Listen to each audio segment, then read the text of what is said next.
Hello, and welcome back to TrekChatz, the premier first-time Star Trek watch podcast brought to you by Chatzums Television Podcast. I am Ensign number 0. It's Al. Hi, good evening. I'm joined as always by a man who has several familiar relations to me, several of which are resembling father and son. It's Magellan. Hey, Dad, I got a question for you. What's that? Are you sad? All the time, son. You're showing all the typical signs. Nog told me all about what it means to be sad. You're watching a TV show all day and pretending to be happy.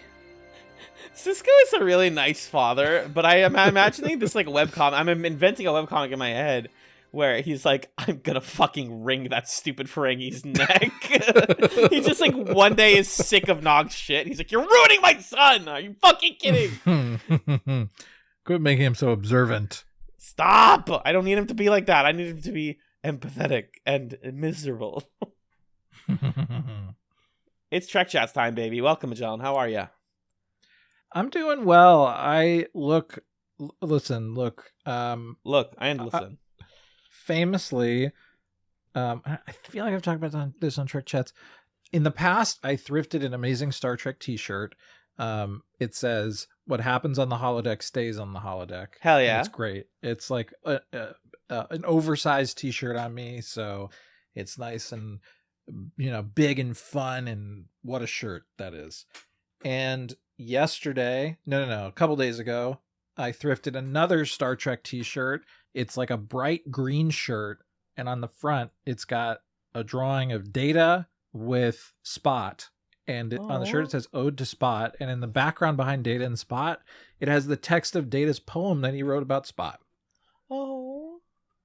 So it's an amazing get. And I'm feeling absolutely jazzed to talk about Star Trek tonight.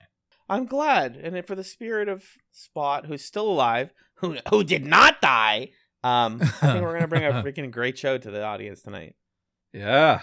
I never thought I'd be referencing a Muppets Christmas Carol on the show, but I think listening to a lot of other podcasts where people are referencing these a lot, I'm finally really comfortable like doing what we used to do 6 years ago and just referencing stuff and not waiting for people to get it and not over-explaining it. Also, people have seen Muppets Christmas Carol. It's like the best Muppets movie. That's controversial, but I said it anyways.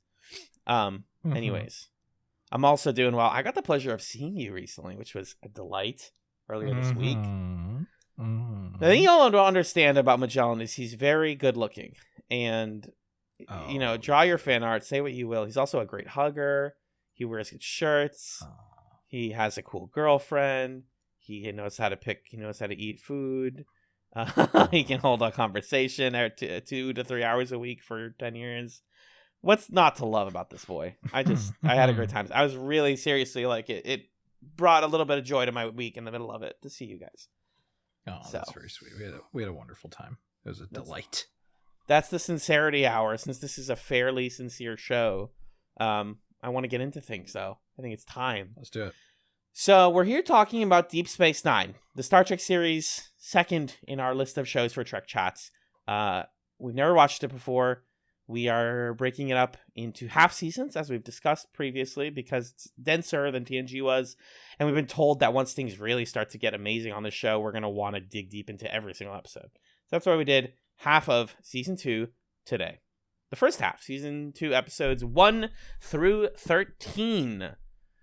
Now, getting into things, before we do our usual, the majority of this podcast, as I'm sure you know by now, is going to be us discussing and then tier listing every one of the episodes, from our typical D-Tast tier. Or I think there's So Bad But Good is in there as well. How has Star Trek been for you this time? How's the watch experience been? How did it fit into your life? Did you enjoy it? Were you frustrated by the deadline? How is it for you? It was really fun. It's been really delightful to see girlfriend of the podcast, Amanda, the arc of being like kind of interested in Star Trek. Yeah. I remember, and I was recalling to her the other day, an episode from, I think it was the beginning of season 5 of Next Generation, which is the second half of when they're like in Mark Twain times.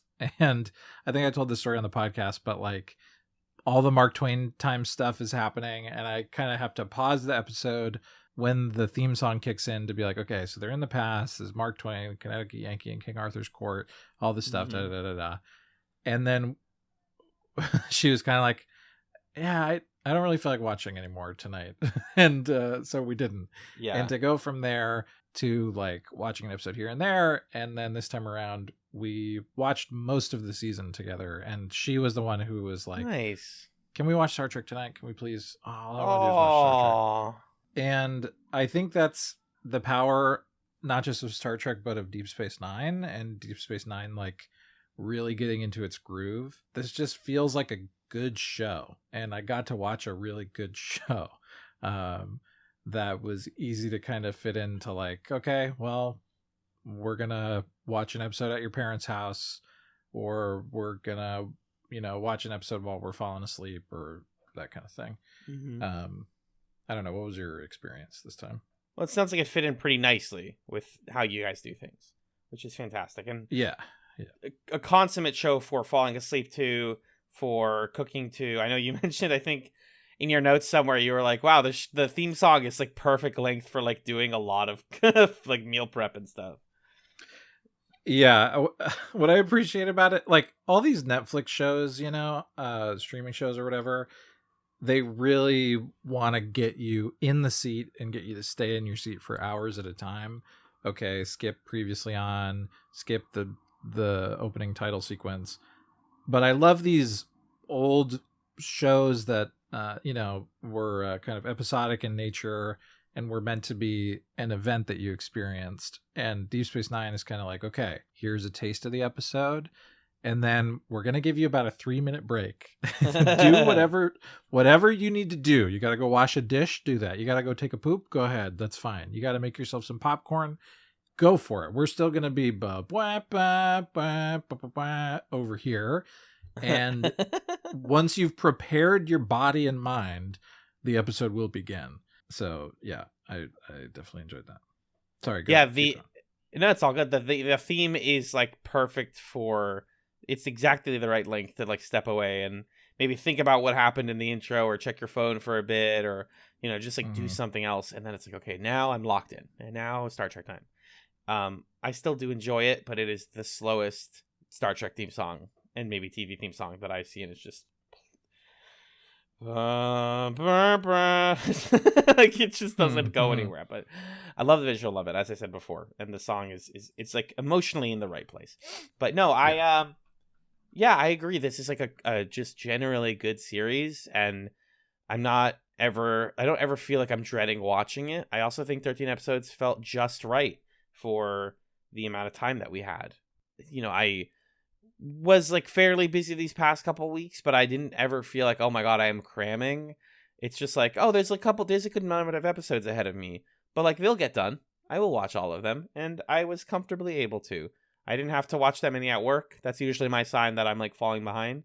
I also haven't been able to watch at work lately because I'm only spending 1 day a week in the office where I can watch TV, and I still was able to manage just fine. So yeah, it's a fun one. There were a couple episodes that I watched and like posted about in our Discord, in the Chats Discord, and then people were bringing takes in that I was like, oh, I was not paying enough attention to pick up on what you're saying. Like I like rewatched chunks of a couple episodes after finishing. But that's part of the deal, right? We watch as best as we can.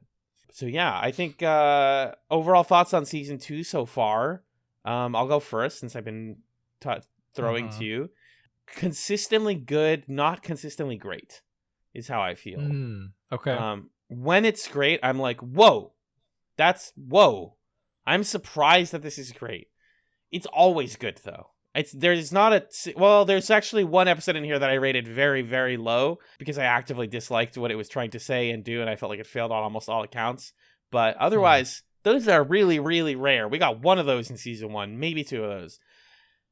And this is just like, oh, that was, stinky. But like the thing about DS9 is that it's really ambitious. They really do try to like do these out there premises and social commentary like way more than TNG was doing. Whereas TNG would be like, this orb is a metaphor for or it contains an entire society, or this guy cannot speak Earth language and we have to learn like just like specialty sci-fi premises. This series does not do the same type of sci-fi. It's a lot more people focused. which I'm still liking, but I'm sometimes weary of, because I do think the actors have gotten better at embodying their characters, especially Cisco. And I think otherwise, like, people are getting really good at their stuff. There's a couple of star-studded episodes and classic episodes in here, but yeah, I'd say overall, like, good, not incredibly great for me. What about you? Yeah, I mean, just looking back at the second half of season 1, we had 1 episode that was bad but actually good, 4 episodes that were Bs, 3 that were As, 2 that were Ss. And then if we look at the first half of season 1, we had a D, 2 Cs, 3 Bs, 2 As, and 1 S. So I think that this represents, maybe you could argue second half of season 1 is a little better than this. I think there's a debate to be had there. I think that this represents like a pretty steady increase in the quality and consistency of Deep Space Nine, because I think they're figuring out what works really well. Like you're saying, in TNG, part of the thrill, but also part of the frustration is every episode is kind of wiping the slate clean of like, okay, we have our cast, we have these characters, you know what they like, you know what they do, and we're going to throw them into kind of a random situation and see if it's good. And sometimes it is, and a lot of the time it's like, well, no, that was just sort of a random situation. What did you think was going to happen? And TNG says, sorry, okay, let's try that again. And Deep Space Nine, I think, has a better understanding of, okay, we have a very solid foundation. We have the Bajoran Cardassian stuff, and we know that we can pull out like a new idea from that every once in a while, and that's just going to work. And then we have these other kind of embedded in the character questions. Odo's question of like, where am I from? What's my deal? We've got Quark and the Ferengi, and they're trying to do deals in the Gamma Quadrant. So even when they do something that's like kind of a wacky tangential premise, it's not like TNG where it's just sort of coincidental that the plot intersects with one of the main characters.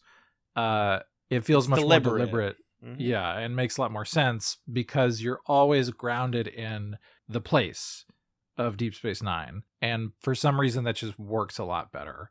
I don't think Deep Space Nine is on the level of like a Babylon 5 where I feel, because by the beginning of season 2 of Babylon 5, you're like, okay, fuck yeah, we're doing like some real arc stuff. Yeah. And there's like intricate, deep world building.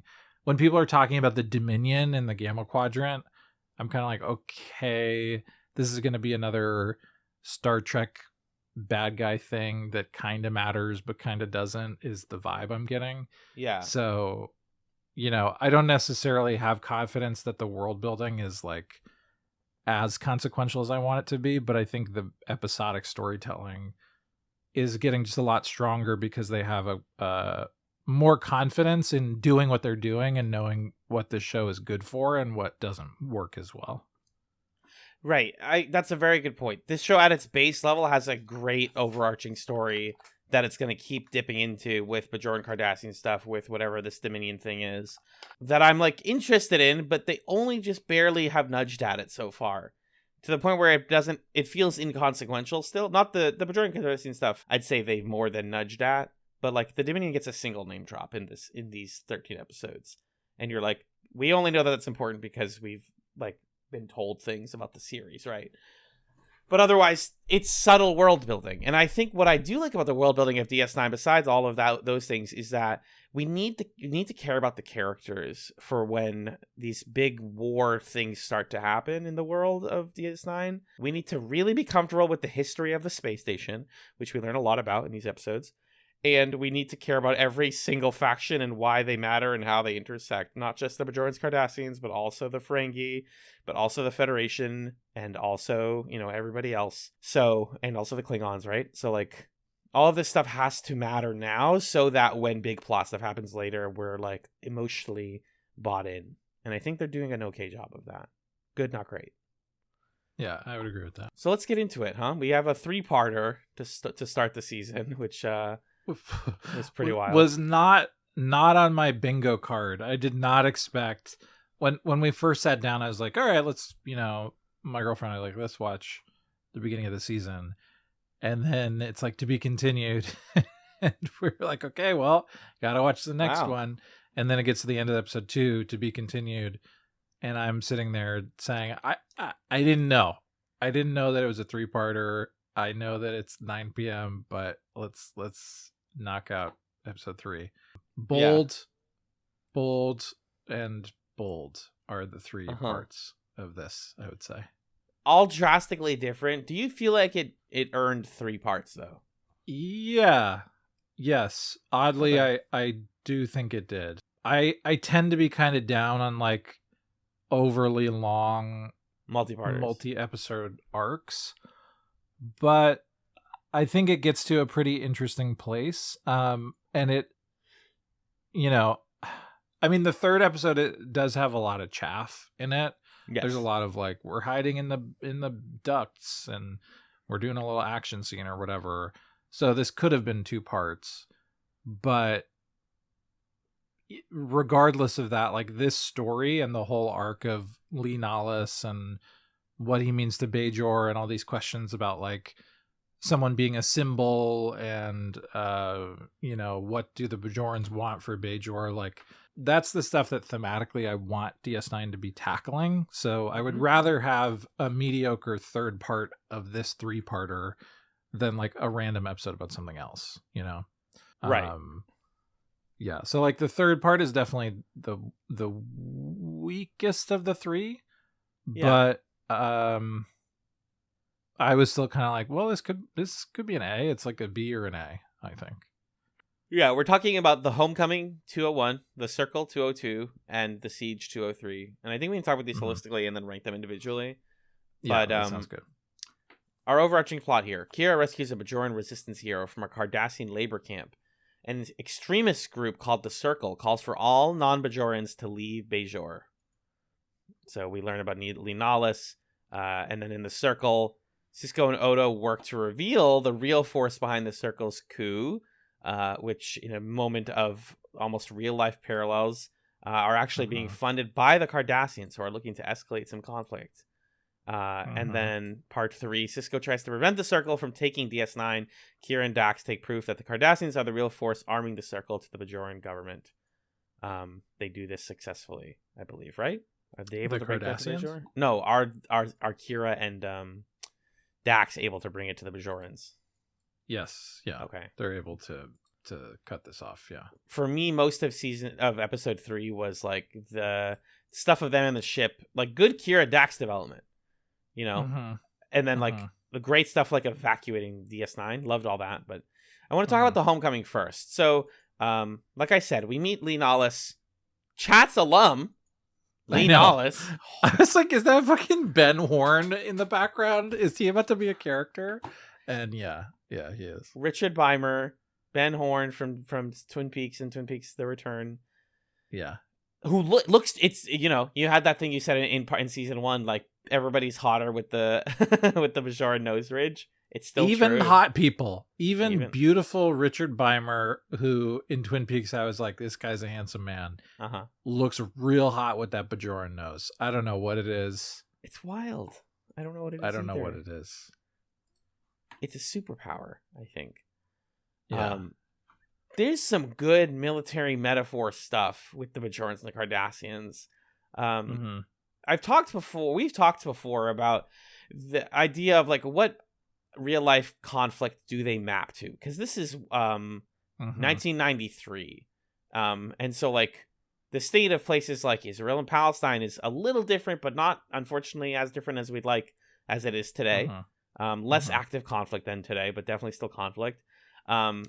There's plenty of history of revolution and imperialism throughout history. You could map this to so many of them. It's deliberately non-specific.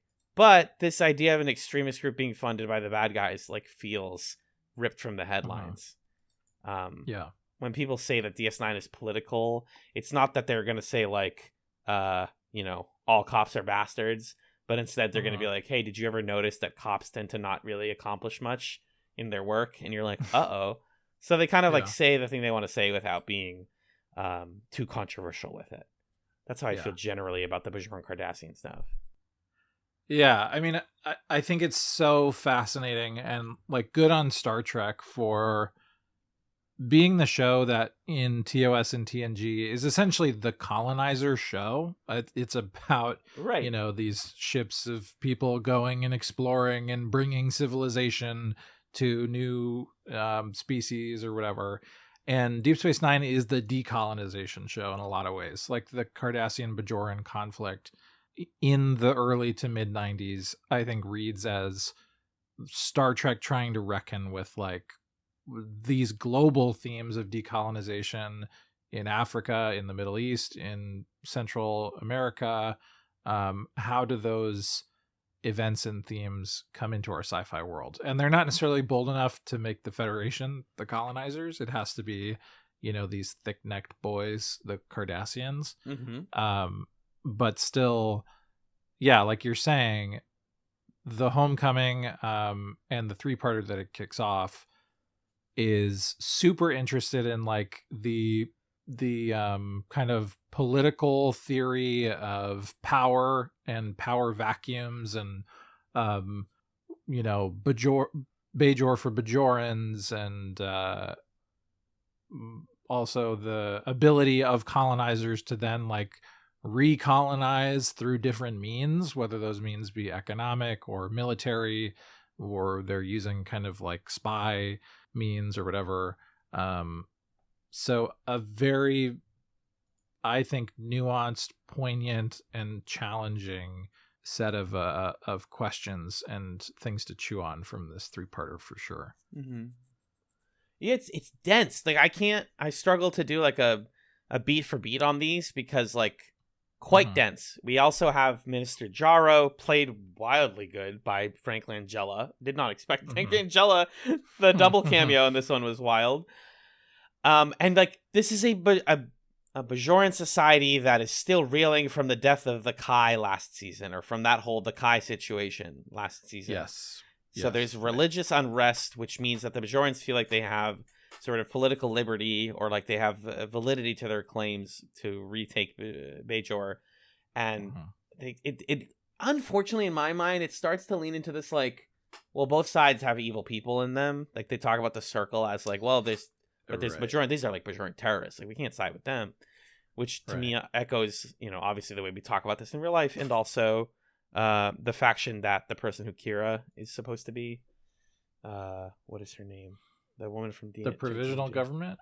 Or no, the woman who Kira is supposed to be, like the actress left Michelle Forbes' character in TNG. What is her name? Oh, I forget her name, but I know who you're talking. Ro Laren. There you go. Yeah. Ro Laren, and like her joining the rebels, and it's like, oh, but the rebels are evil, and I'm sure they're gonna do more of that in this show soon. But like we're starting to get hints of like, yeah, well, a lot of Bajorans are like really racist, and it's like, well, they've been colonized for like 50 years, they said, or there's like been this peace and there was war, and what we learn also in this with this whole situation is like there are still concentration camps that are just not being closed because they're not reporting on them. And we're going to let them run as long as possible until they literally can't. And that's the rot at the center of Bajor right now. Right. Again, the real life echoes are uncomfortable, to say the least. Yeah, I do think I agree with you that the depiction of the Circle is, I find it very fascinating and also a little frustrating. It feels exactly right to me, historically speaking, that Bajor decolonizes, tosses out the Cardassians, and then there's this kind of like xenophobic group that wants to ensure that Bajor has a very strong government, like this protectionist government that can keep people safe from being recolonized by the Cardassians. So like that all makes total sense. I don't love the like aesthetic way that we're presenting the Circle, because it's this strange combination of they're kind of like look like they're from the Assassin's Guild in Elder Scrolls Oblivion or something, combined with sometimes they leave neon graffiti places, which just feels like this weird sort of hodgepodge of you're not supposed to like them visual tropes that I think like oversimplify a group that could potentially have some legitimate critiques, right? Because, okay, we throw off the Cardassians and now we're dependent upon the Federation. You know, obviously our like quality of life is better in theory. Now we have this democratic society, but we're still beholden to a colonizing power for like, you know, our safety, our protection. There are still like certain things where we are not allowed to do, and we're not a member state of the Federation yet. We haven't been granted the ability to like represent ourselves and participate in the Federation. We're just sort of like we are a colony of theirs. Like we're a protected territory. Correct. So I can understand an extremist group looking at that situation and saying, well, fuck this, let's just be our own government. The Federation is never going to save us, so we're going to make a world for ourselves. And the episodes don't really want to engage with that critique necessarily. They want to put that critique into this box and say, well, if you do that, then you're dissolving the provisional government, and it's the provisional government that has a treaty with the Federation. Then the Federation's going to leave, and then you won't have any protection. Then the Cardassians are going to come back. Like it's all this kind of like, it's interesting, but it's a little like too legalistic of a problem or a critique of them starting their own government. Because that new government could just create a new treaty with the Federation. I don't see the issue with that. So, yeah, I think that's the major critique of this three-parter is that the Federation is made out to be this kind of like neutral party who's just like the good guys. Or at least like, well, they're our best options, so we guess we should probably just work with them. And it's like, just dream a little bigger, guys, right? Like, what about a world where Bajor and Cardassia don't need the Federation? Because, yes, it's implied that, well, if we get rid of them, we get rid of the provisional government, then, Cardassia is just going to swoop right in, which is problematic to say the least, this idea that is their only goal. And the show does kind of, like, make that clear that, like, probably. We hear a lot of conversations with Gul Dukat, where he's like, Gul Dukat's such a fascinating villain, the way that they're, like, building him up slowly, and every time he's on a vid call, you're like, oh god, what is about to change about this the world state, you know? Right. And he doesn't seem to want to like leap into war. It's more just like, well, my people also need to be protected, and we have the superior military, and I am not going to stop the practices that are helping us out. Everybody's starving. Everybody wants bread, right? It's really fascinating. I love that Gul Dukat to it. I love that Gul Dukat, by the way, and we're going to talk a lot about him this season. He's just like a really smart, ambitious guy. He's not an ideologue. Like, he doesn't really care about Cardassia or the good of these peoples that we're conquering or whatever. He just wants to be in charge, and he's pretty clever, and so he ends up being like this big antagonist because he just already thought about this situation a couple years ago, and now we need to catch up to him. Right. So I think that is super fascinating. He's way more patient than your average Star Trek villain, which makes him a great bad guy for Deep Space Nine. I'm really scared of what he's going to do, right? Because he was like the leader of Terok Nor, which is what Deep Space Nine was called when it was a Cardassian space station. And we see that in the Odo flashback episode, and we've known that like Gul Dukat's like been cooking something for a while, and he seems like an opportunist also, like somebody who will say, oh, there's a higher power that can help us make this happen. We're going to leap right the hell in, and we're going to take over Bajor once and for all. Like, he cannot accept that the Bajorans deserve to exist. So, like, not justifying that he's like a cool guy or whatever, but he's like a fascinating character, and his evil is like really, really nuanced right now. I'm very, very fond of him. Yeah, me too. Some other stuff that happens in the Homecoming. We get an Odo and Quark subplot. I'm happy right away to start with them. I was like, yes, Deep Space Nine is so back. I'm glad. I don't think that Sisko gets a ton to do in this one. Like, it's he's like Kira's like, hey, we need to rescue a POW, and he's like, but Jake needs dating advice, and I want to eat my little tort, and it's like, come on, Cisco, like, please be the leader of this space station, like, help people out. He does eventually. Mm-hmm. I loved that little sequence of Kira and O'Brien on the in the camp, and he's like trying to quote unquote sell her into slavery. I was like, whoa, season 2, that's like kind of dark. Like, we're gonna pretend to sell one of our characters as a sex slave and then betray everybody and fight these bad guys. Yep. That whole sequence is wild.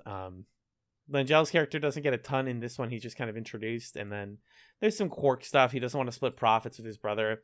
We're going to talk a lot about Quark and Rom. Rom's his brother, right? I think. Yeah. Rom, yeah. Quark and Rom, and the way that the show seems to take a lot of gleeful delight in like making Quark be mean to Rom and having him bully his brother as much as possible. I sometimes find that very satisfying and funny when it like ends with them like going like, oh, this is just how Ferengi are, we love each other. But then sometimes it's like, you're just mean, you're a bad person. And I don't think of Quark as an inherently bad person. He's a rigid opportunist, but we'll talk about that. And then I loved this climactic scene at the end of 201, just the Lee Nollis telling Cisco that like the thing that made me such a big deal amongst the circle, amongst all these rebels, this like act of murder, series of kills that I had accomplished, is not true. Like, it's embellished. It's an embellished story. I barely did anything. I like escaped barely with my life, and I'm so embarrassed. And Cisco's like, well, maybe it's not true. Maybe you're embarrassed. You need to be a symbol for someone. Sometimes being a myth means not telling everybody exactly what happened and just saying yes, and that's okay. Yeah. I thought that was fascinating. A great way to end the ep. Yeah, what was your take on the Lee Nollis character overall? We could speak broadly about him and where he goes.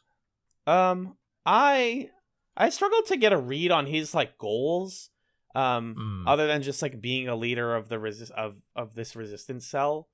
I love the idea of a guy who's like, dog, I'm not even that cool. Like, they all like me, and it makes me sad. But like, I enjoyed, he has that like heroic sacrifice. I think at the end he saves Cisco. Yeah, of the 3rd episode. Yeah, that part's interesting. Yeah. The threat of a coup d'etat, and like the scene later where Jake and Nog are talking about like coup d'etat or whatever. Quite funny. Not that part's funny. An actual threat of a real coup d'etat, terrifying. Really bad for Bajor. But like, yeah, he's at the center of all that. So I kind of like think of him more as funnily enough, as a symbol of like all of that stuff, less as a character. Although, again, I did like Richard Beimer's performance quite a bit. There was just so much going on in these 3 episodes that I didn't really like lock into what he was going for. What about you? Yeah, I thought the character was fascinating. I think from the moment that Richard Beimer is first on the screen, he's already telling you everything you need to know about Lee Nollis. When he's saved and it's like, it's Lee Nollis. And he kind of has this like, oh, fuck. Okay. Yeah. That sort of moment. And you say, okay, there's something up with this guy. What's his deal? What is he not telling us? And that was an incredible scene with him and Cisco, where he's explaining the story, like you said, of killing the like famously murderous Cardassian guy. And it's just because he like caught him bathing with wearing nothing but his underpants and shot him that way. Yeah. What an amazing concept for this character. And we watch him over the course of these 3 episodes begrudgingly accept the fact that that's all that he is a symbol, but also that there is something really powerful and great about that it's not, it doesn't have to be like a reduction or an erasure of himself necessarily, which is, I think, why he is resistant to it. But by the end of that 3rd episode, he does the heroic sacrifice and kind of willingly says, okay, this is my fate. I am now the symbol of myself, and I am not even the living version of myself anymore. Right. And yeah, I don't know. I just think that's fascinating. I think it's really fun in episode 2 to watch him be like any of us on the first day of a new job, where we say, I don't really know what my title means or what I'm supposed to do here. I can fight. I could do that. That's about it. I could go to the command console and like press buttons if you want. Yeah. Right, because at the end of the first one, Minister Jaro he replaces Kira and puts him in as the Bajoran liaison. Jaro, also a fascinating character, very much manipulated, evil via being manipulated kind of guy, which I think is interesting, a cool role for Langella to play. Yeah, definitely. Because we find out that he's like working with the Circle and buying weapons from, I believe they're called the Credellans or something. It starts with a K. Grisari. Yeah. But they're just it's just the Cardassians. Cresari, it is a different race, but it's like a middleman. And so the reveal, I think that's in like episode 2, is like, you guys thought you were starting a resistance against them. They are funding you. Is like wild. Like, just, this is 1993. It's so interesting how history repeats itself. And not to say that like this is happening, guys. I'm just saying like the idea that the factions that we think are good are actually like funding the other factions. People, major imperial empires fund other rebellions all the time, is what I'm saying. Mm-hmm. I thought that was just like really cool bit of like real world comparison. Yeah, so 201, 100%. I think gets a hard A for me. I'd be willing to move that though. I think when we're grading it next to the other episodes this season, A feels right. When I first watched it, I was like, is this an S tier episode? But no, there are like clear S tier episodes that are going to come later in the season. And I just realized that we're 41 minutes in, and we're on one episode down. So let's cook for a little bit here. But yeah. The 3-parter is being, we're discussing as a whole. So like part 2, the Circle, everyone's sad. Oh my God, Kira's being replaced. No one actually believes that they're gonna do this. This is the 2nd episode of season 2. Kira doesn't fit in on Bajor. She says the stones are straight. I'm the one that's crooked. And she gets this fascinating, kind of like the highlight of this episode, that she's shown by this guy named Barail, the 3rd orb, the orb of prophecy and change. We learn a lot about Bajoran spirituality here. And a voice speaks to her and tells her, be useless, Nerys. Allow the prophets to guide you. Very biblical, very, very Old Testament-y. And then we get this like other weird vision where she's naked and falls into Braille's arms, and it's like, you're gonna have sex with that guy. And it's like, no, wait, why? What do you mean? So weird. She's naked in front of the council. It cuts to them like walking through the garden, and he's like, so, did you see anything in there? Anything good? Anything good? I love Kira as a vessel for learning about Bajoran spirituality. I don't like her with like men being like, so, what's going on? Do we just kiss or what? Yeah. A great scene happens in this one. We don't have too many sets in the show, so we have to hear about what's going on from other people that come to DS9. And Odo has a call with a Bajoran security friend. I love that all the security network people like know each other. They have like a group chat. And they're like, yeah, violence in the capital is increasing. Like, this coup d'etat might actually happen. And that's when he confirms that Cresari are providing the weapons. He deputizes Quark to investigate them, which is awesome. Quark is very excited. I was like, oh my God, Deputy Quark. I love to see it. And we get a lot of scenes of Vedic Wind. You forgot that she was still around. Talking to Langella's character. Very flirtatious, very weird. Like, we're going to fucking we're going to change Bajor for the better. We're going to wipe him out. And I'm going to install you as the main Vedic again. And you're going to be so powerful. And I am too. Some good evil there. Kira finds an orb. She says, I found the orb. And I thought of Chat's Nights, the episode where I talked about finding the orb. We're talking about the orb, yeah. I thought about that too. Provisional. Just another word for powerless. Dragged. Destroyed. Provisional government. Who needs a provisional government when you can have a rebellion? Yeah. And then they talk about the stuff that we already talked about. Oh, Circle takes power. Federation expelled from Bajor. Cardassians occupy the planet. Oh no, that's what we're worried about. Cardassians are funding the thing. Yeah, exactly. That's more of the Leonala stuff. I think this was an S for me. It brings in all of those really heady, complicated, messy questions about Bajoran sovereignty, about, is Bajor for Bajorans a good sentiment to have? Is it misguided? Is it dangerous?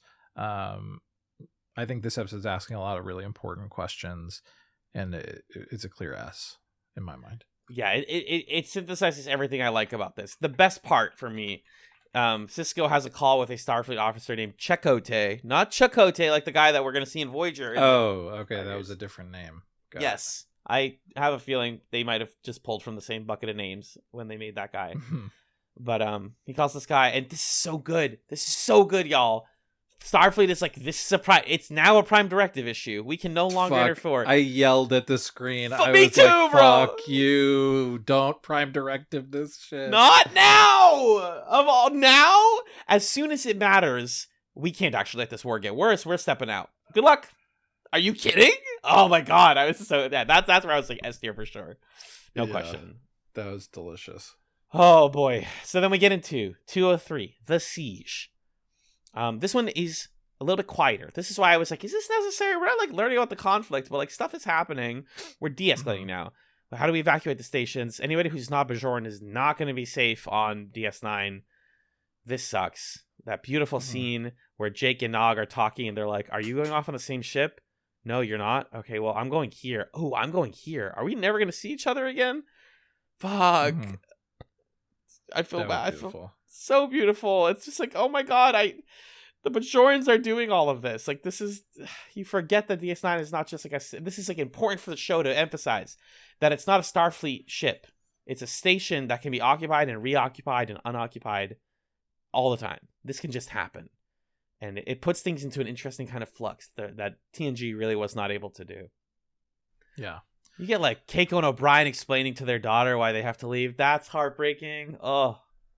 Yeah, because what this has that TNG didn't have is, everybody on the Enterprise could kind of say like, oh, the Enterprise is my home or whatever, but it was their job. Yeah. They're like out at sea. Yeah. But Deep Space Nine has people on it who live there. That is their home. It's where they live. Correct. And so you can imperil that home and have that scene like you're describing where Jake and Nog are just buddies and they're like, fuck, there's war happening around us and now we might not ever see each other again. Yeah. And doesn't that suck? Big time. So definitely thought that was beautiful. I did have one little minor thing. It's cute that they're mispronouncing coup d'etat, but how? Oh yeah. This is me getting back on my translator microbe stuff from when we were talking about Farscape. And the way that they did translation in Farscape is you inject someone with microbes that translate for them. The way that they do it in Star Trek, I guess, is there's a universal translator that the computer's constantly running or whatever, who cares? But Nog is mispronouncing a term, and Jake says, oh, it's French. So, but wouldn't it translate to French? I think he's. I think he's mispronouncing it in Ferengi, and Jake is hearing it as mispronouncing the French. The French.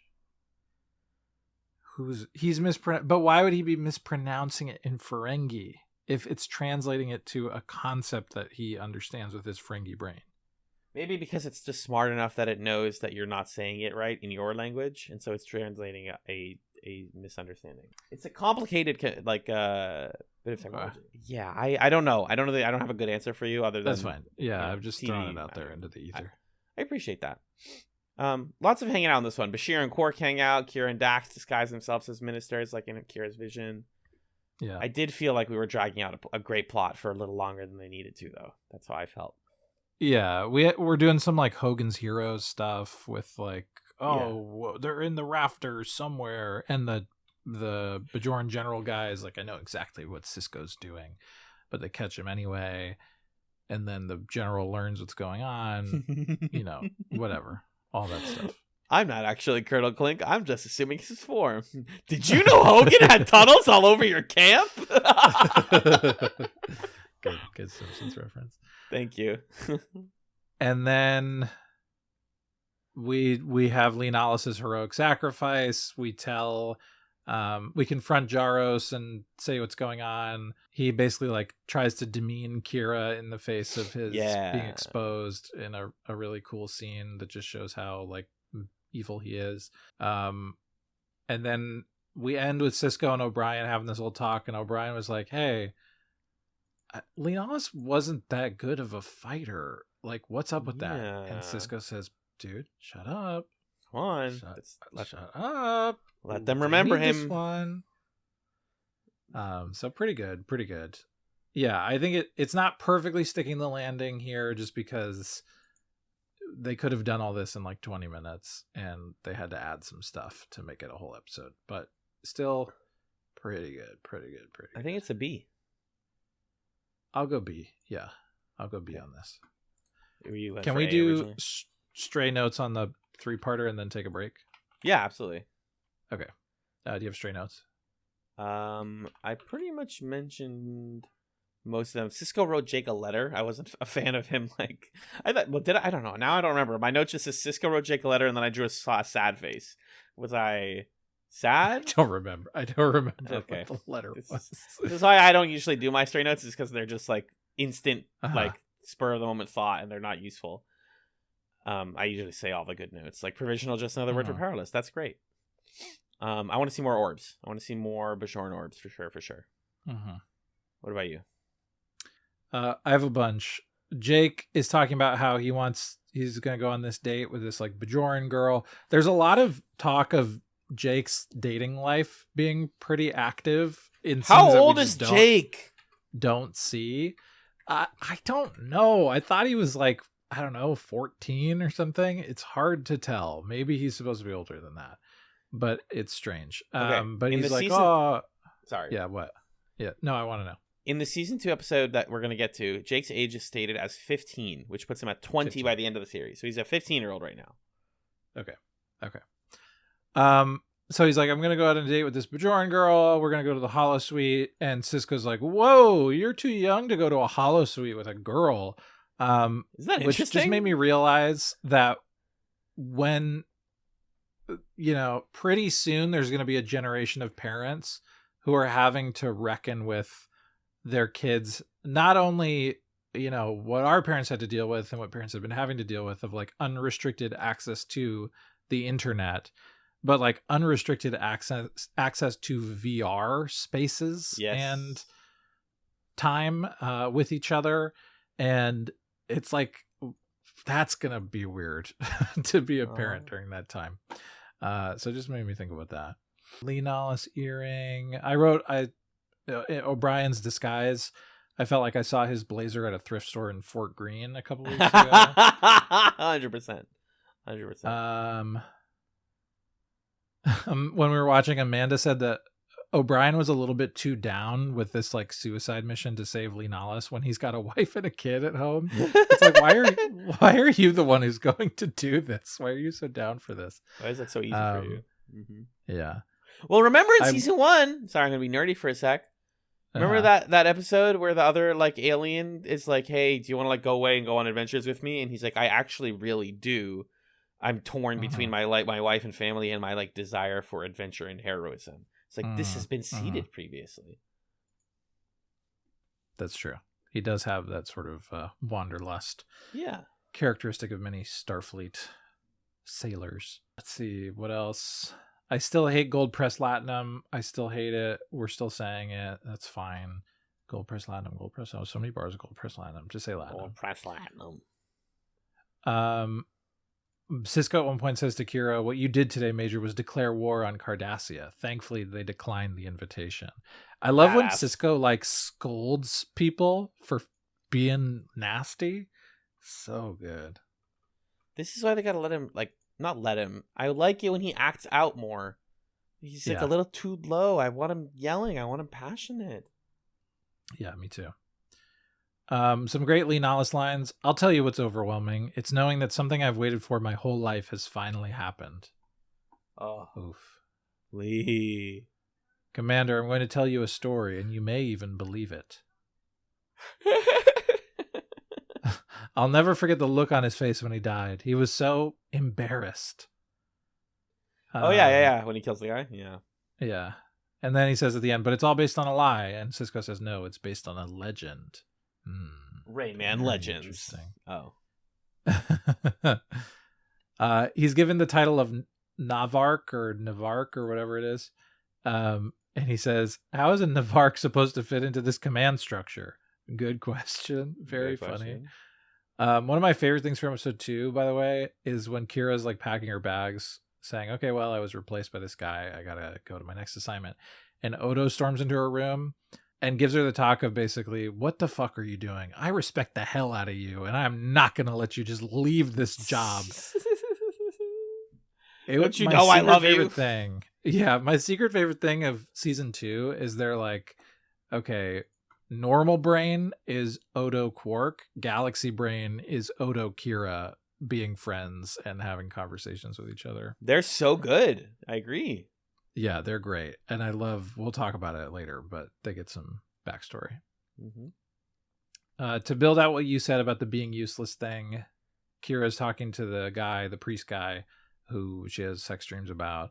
The point is, I'm useless. He says, so I'd like to feel useful. He says, it might be worthwhile to explore useless for a while. See how it feels. Yeah. Full of good lines. Another word for powerless you mentioned. Oh, that admiral who's really not helpful starts his first reaction to what Sisko's saying is, damn. Oh, that sucks. Damn. Anyway, the prime directive. Sorry. There's a little exchange between Quark and Odo and everybody's parting ways. Quark says, Odo, you'll miss me. Say it. He says, I'll miss you, Quark. And then Quark says, you said it. Cute. Those are my stray notes. Fun 3-parter. Very good stuff. Yeah, and the rest of these are all one-offs. Yeah, so our discussions will go quicker on the rest of them, I think. I was making sure that's true, but yes, they're all one-offs. Some of them tie into the main plot, some of them don't. And we'll get into all of that and more when we come back to TrekChatz. Right back.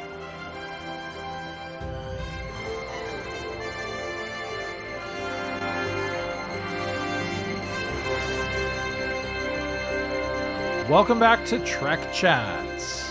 We're going to talk about the rest of the first half of Season 2 of Deep Space Nine. Star Trek Deep Space Nine. By that, of course, I mean episodes 4 through 13. Let's start with episode 4, which was entitled Invasive Procedures. Alan, you're still here. Hey, what's up? Is cereal soup, Magellan?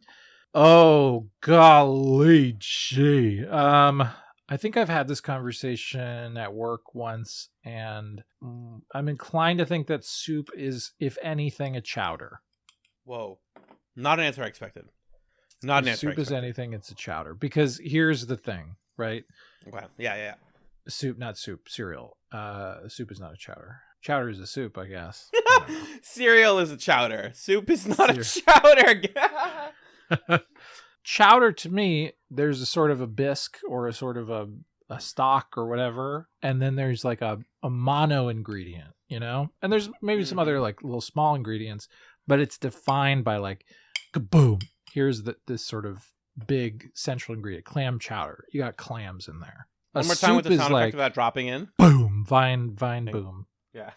Okay. Soup is like, we got this whole thing creamy, or this whole thing is liquidy, whole thing is soupy. It's as consistent of a texture as a liquid dish is going to get, save for a drink, right? Maybe cereal is a stew, but to me, a stew has many ingredients. It's sort of a heterogeneous mixture, you know? You could say, oh, like I got a beef stew. But when I think beef stew, I don't just think that like beef is floating in the water. I think there's vegetables, there's all these other ingredients. Right, it's a stew. Right. But that's not a soup. If you just had beef in beef broth, I would think you're giving me wet beef. You haven't made a stew yet. I should not have taken a bite when you said wet beef. That was such a bad idea. I'm going to choke. Hold on.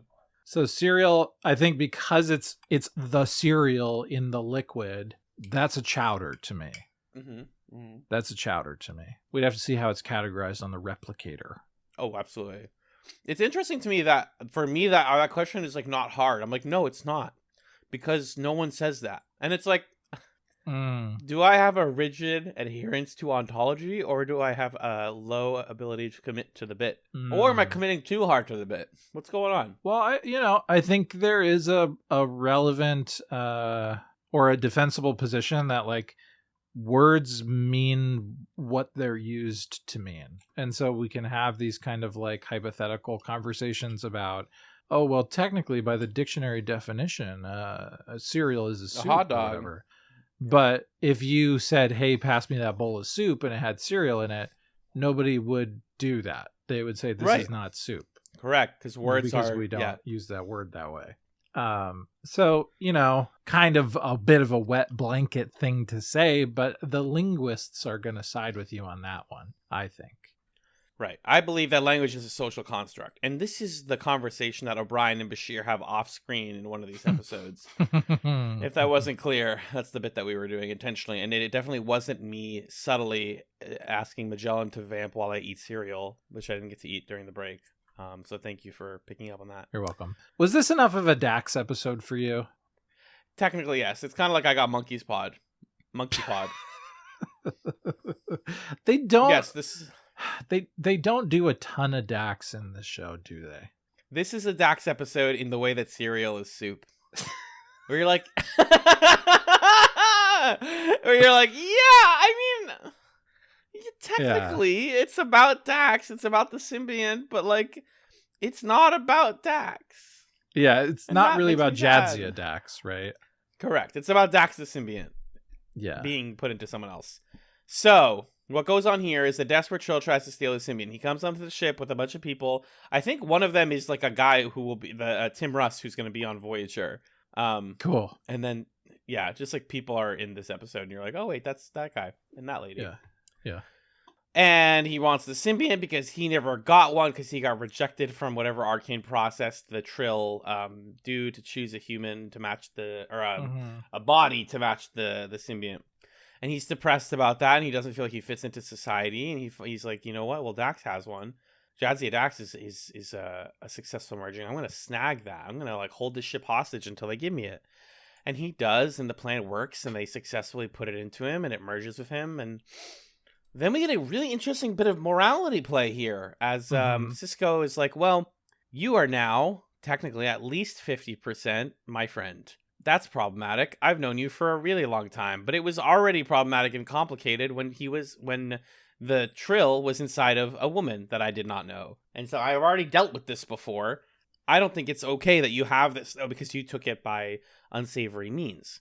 Where the episode worked for me, though, was the realization that this bad guy, this villain of this episode, also has Jadzia's memories because the Dax symbiont has lived with Jadzia for a decent, a season and a half, and now has a season and a half's worth of knowledge. And it's like, oh, I am literally the person most capable of empathizing with Jadzia right now. She's going to die. This doesn't seem fair. And then there's some back and forth with him and his friends and the other people, like the Klingon that's with him, and the woman that's like his friend / lover or whatever, and it all kind of comes out in the wash, and then he gives it back. But it sounds like you weren't super duper fan of it. I think it was like, conceptually interesting.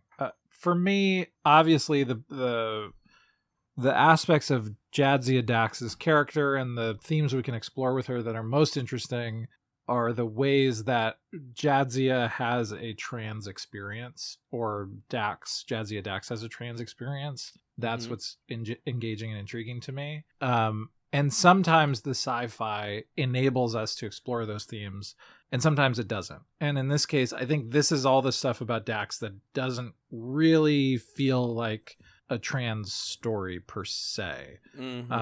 Instead, it's just exploring, okay, well, what would it be like if this really happened to you? If there was an alien thing in your brain that let you remember all of these other people's memories. And it's exploring, I think, an interesting question about, like, to what extent does your personality have bearing on the kind of, like, gestalt personality that emerges when you get all of these memories? How much do you change? And so we get to answer that question by watching it happen to someone right in front of us. And the answer is, well, you kind of change in the sense that you have all these other memories, you have all these past relationships that you feel attached to. Varad Dax now feels a kinship with Benjamin Sisko. He also feels more distant from his companion, Yes. because he has this like much broader perspective on his life and the lives of all these people. But in some ways, it doesn't really change who you are, because it's still Varad's inherent ambition and ultimately his like selfishness driving his decisions, and that remains constant even after the symbiont becomes a part of him. So in some ways, I think what's cool about this episode is it affirms what about Jadzia Dax is unique to Jadzia as a person. Right. She is very different from Varad Dax, because the person who took on the Dax symbiont was very different from Varad.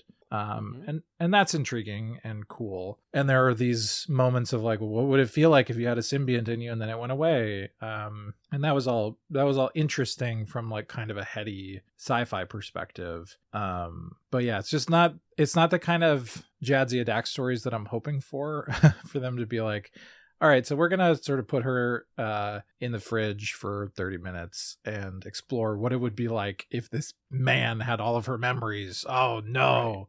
Right.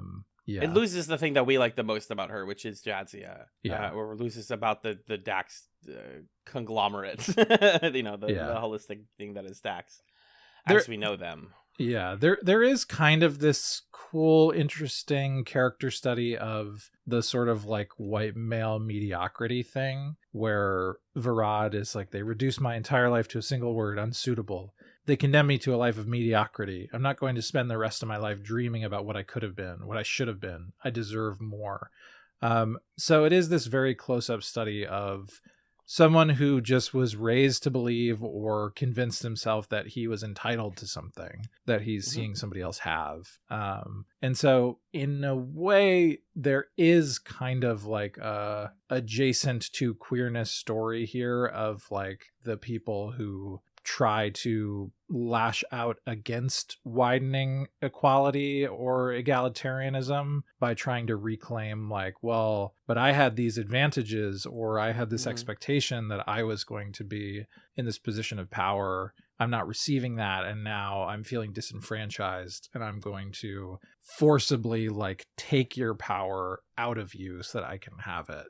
So that I think was the aspect of this that I found the most interesting. Yeah. There's even a read there to be said about like this idea of transphobes, and one of the like common theories for like where transphobia comes from is this fear of what you're realizing you could have lived your whole life. Like you could have just been like this, man. And it doesn't map perfectly because like he wanted to, and the Trill Collective denied him. But anyways, I think like the performances are pretty good. I really like Mariel, the one who plays his lover in this, especially the scene where she talks about to Sisko about like, well, we have to do this for him. It's the only way he can live his life. He deserves happiness. And Sisko's like, well, you really love him, right? You really love that man, right? And she's like, yeah, more than anything. And she's like, or then Sisko's like, you realize when Dax gets merged in with him, that's like not your man anymore. That's a different person. And she's like, no, it's the same person. And it's like this moment where Sisko is like, I just broke your whole plan by telling you this. Like, did you not think about this enough and not really like come to terms with the fact that that's not the same guy? When you say that you love, what's his name? Dorcas Varad. You're gonna be with Varad Dax when you come out of here. Like, that's a different dude. So are you okay with that? And she kind of like struggles with that. My last big point on this one, and this is where I get into why I rated this one the way I did. I really don't, and we talked about this in the Discord a bit, so I'm cribbing from our own friends' conversations here and there. I really don't like what they did with Quark in this. I don't like at all that Quark is the one who presumably took some money to allow these people to bypass security. Right. Because as I was saying earlier, I don't think the show wants you to think that Quark is an evil person. Like, this felt slimy, like when Londo makes the famous like series of horrible, no good, very bad decisions. You're like, well, you're not evil though. You are misguided and you're being manipulated. Right. But this is like, you're seriously that greedy that you're almost certainly going to lead to one of your crew members getting killed and having the ship get invaded like this and scaring the crap out of everyone and letting these like villains go on. You're okay with that for a couple of bucks, dude? And it's like, I think we're just a little too early in the show to give Quark this one off like, oh yeah, he's the whole reason everything went bad. Like, no, I don't feel personally that Quark would have done this. Right. Felt out of character. Yeah, I agree with that. Because with Londo and Babylon 5, there's always this feeling of there's sort of a nobility to the choices that Londo's making. And ultimately some of them are very ambitious, self-serving, feeling like he deserved more, or, you know, he should have gotten more out of life, and so he's willing to kind of sell his soul to the devil, so to speak. But those decisions are characterful, and you can understand why somebody would weigh all of the options and make that mistake. Whereas here, either one of two things is happening. Either Quark weighed the options and he was like, well, I really like money, which is just not a compelling motivation. It's fine, I guess, for comedy, and I enjoy sometimes some of the comedic stuff that comes out of, you were talking, you know, in the previous episodes about how Quark will be mean to his brother and like steal money from his brother or whatever. And then sometimes you get the fun things that happen where like Rom sold his seat on one of the escape pods or whatever to get back at him. And it's like, okay, the Ferengi, they like money. Ha ha ha. This is sure fun, entertaining, whatever. You can expect that from them. But it's just not a good motivation for like a main character on the show to say, yeah, all my friends, if I could make a couple bucks, I would risk your lives. Because then you're not going to tolerate any of these scenes where then he says, oh, my friends, it's so good to see you, or whatever. Yeah, or the alternative is Quark is dumb, and that's no good. Like, we don't want Quark to be bad at being a clever guy. And there's a lot of moments in this half of the season where, in order to make the plot happen, they just make Quark kind of foolish or ineffective in a way that doesn't really work for me. It happens here. It happens in the Rules of Acquisition episode. It happens later in the season in the Rivals episode. There's just a bunch of episodes where Quark is like not very good at quarking, and I don't really get it. Yeah, I love Quark with Odo because this doesn't happen. They give Quark things to do, and I love Quark with the Ferengi, which we'll talk about in a few more episodes. Yeah. But sometimes Quark with the crew is just like, why are you just the comic relief? You're clearly more than that. You're clearly smarter than that. It doesn't feel in character. What do you rank this one though? We gotta cook. We gotta move on. This when I was watching it, I ranked it A tier. I could go down to B. I thought the performances were compelling. I think the guy who plays Varad does it pretty well, even though I'd rather like spend more time with Dax. And like you said, I enjoy his companion and her having to figure out where she stands on this. Amanda at the beginning of the episode, by the way, goes, "Oh, is that a hot Klingon?" And I say, "All Klingons are hot." All Klingons are hot. Yes, was my response. So A, but I could go down to a B. I think B just for Quark.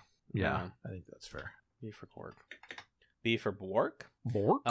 Next is 205 Cardassians. In this episode, Garak returns to meet his boyfriend, Dr. Bashir, as they investigate abandoned Cardassian war orphans on Bajor. They find a Cardassian orphan who's been adopted by a Bajoran family, and they are introduced to his father, who's an important person in like the Cardassian society, I guess. And this kid wants nothing to do with Cardassian society. He wants to be Bajoran. He hates his dad. It's sad. This episode is sad and made me sad. That's my review. It's really fucking sad. So the refugee crisis is now coming up in the Bajoran Cardassian stuff in some interesting ways, some less interesting ways. Yep. I thought the performances in this one were excellent. Yes, I agree. What else did you feel about the episode? I think this one's a barrel of fun. If you like fun, sort of, yeah, Garak's in it. I do like Garak. He's very cute. Yeah, I didn't get Garak the first time that we saw him, but when he gets to do like a little investigation with Bashir, and the whole time you're wondering, what's your game? You just don't like gold ducat? Yes. Okay. I guess the enemy of my enemy is my friend for now, but I'm scared of you, Garak. And also, you're so fun. So I really like him and Bashir and their kind of vibe together. I don't know. There's a little chemistry between Garrick and Bashir, I think, which is pretty fun. And I really like where it goes at the end where Bashir says, so are you going to tell me anything? And Garrick says, I left you all the clues, detective. Figure it out. See you later. Super fun. And then the Cardassian war orphans thing is another example of them taking every possible plot they can from the Bajoran Cardassian stuff. It kind of turns into like a TNG episode, because there was a TNG episode about yes one society raising a kid from the other society. So that was a little odd, but it makes more sense here because it relates to something we know. So it was a little more compelling. And I think it's genuinely, like you're saying, upsetting and disturbing to see these Bajoran parents raise a Cardassian kid to hate himself for being Cardassian. And I thought that raised some like complicated questions about how do we feel about these people? They took this kid in, raised him as their own, but made him internalize some racism about himself and his people, and that sucks. And then we also get these really great moments of casual racism from some of our crew as well. There's this moment where he goes to stay with Miles and Keiko, and Miles says, Gentle was bred out of these Cardassians a long time ago. And Keiko pauses and she says, that was a very ugly thing you just said, which is such an amazing exchange between the two of them.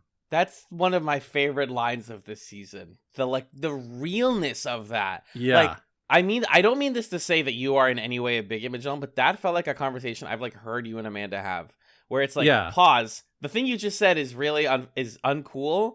And as your partner, I care enough about you to correct you on that and to call you out when it sucks. And I was like, whoa, the realness felt like, you know what I mean? Like, holy shit. Such a moment of like genuine difficult partnership between the two of them.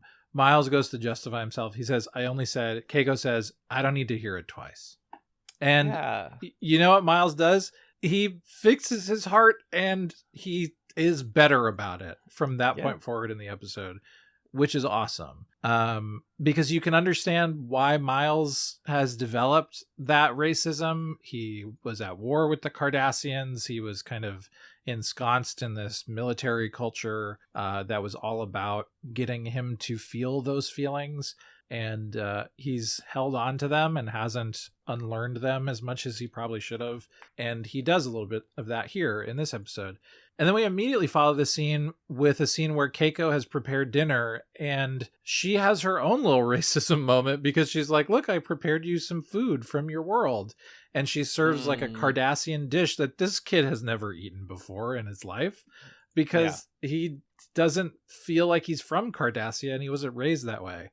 So I love that we have this really sharp, stark, and very real, like you said, moment of partnership between Keiko and O'Brien and accountability between the two of them.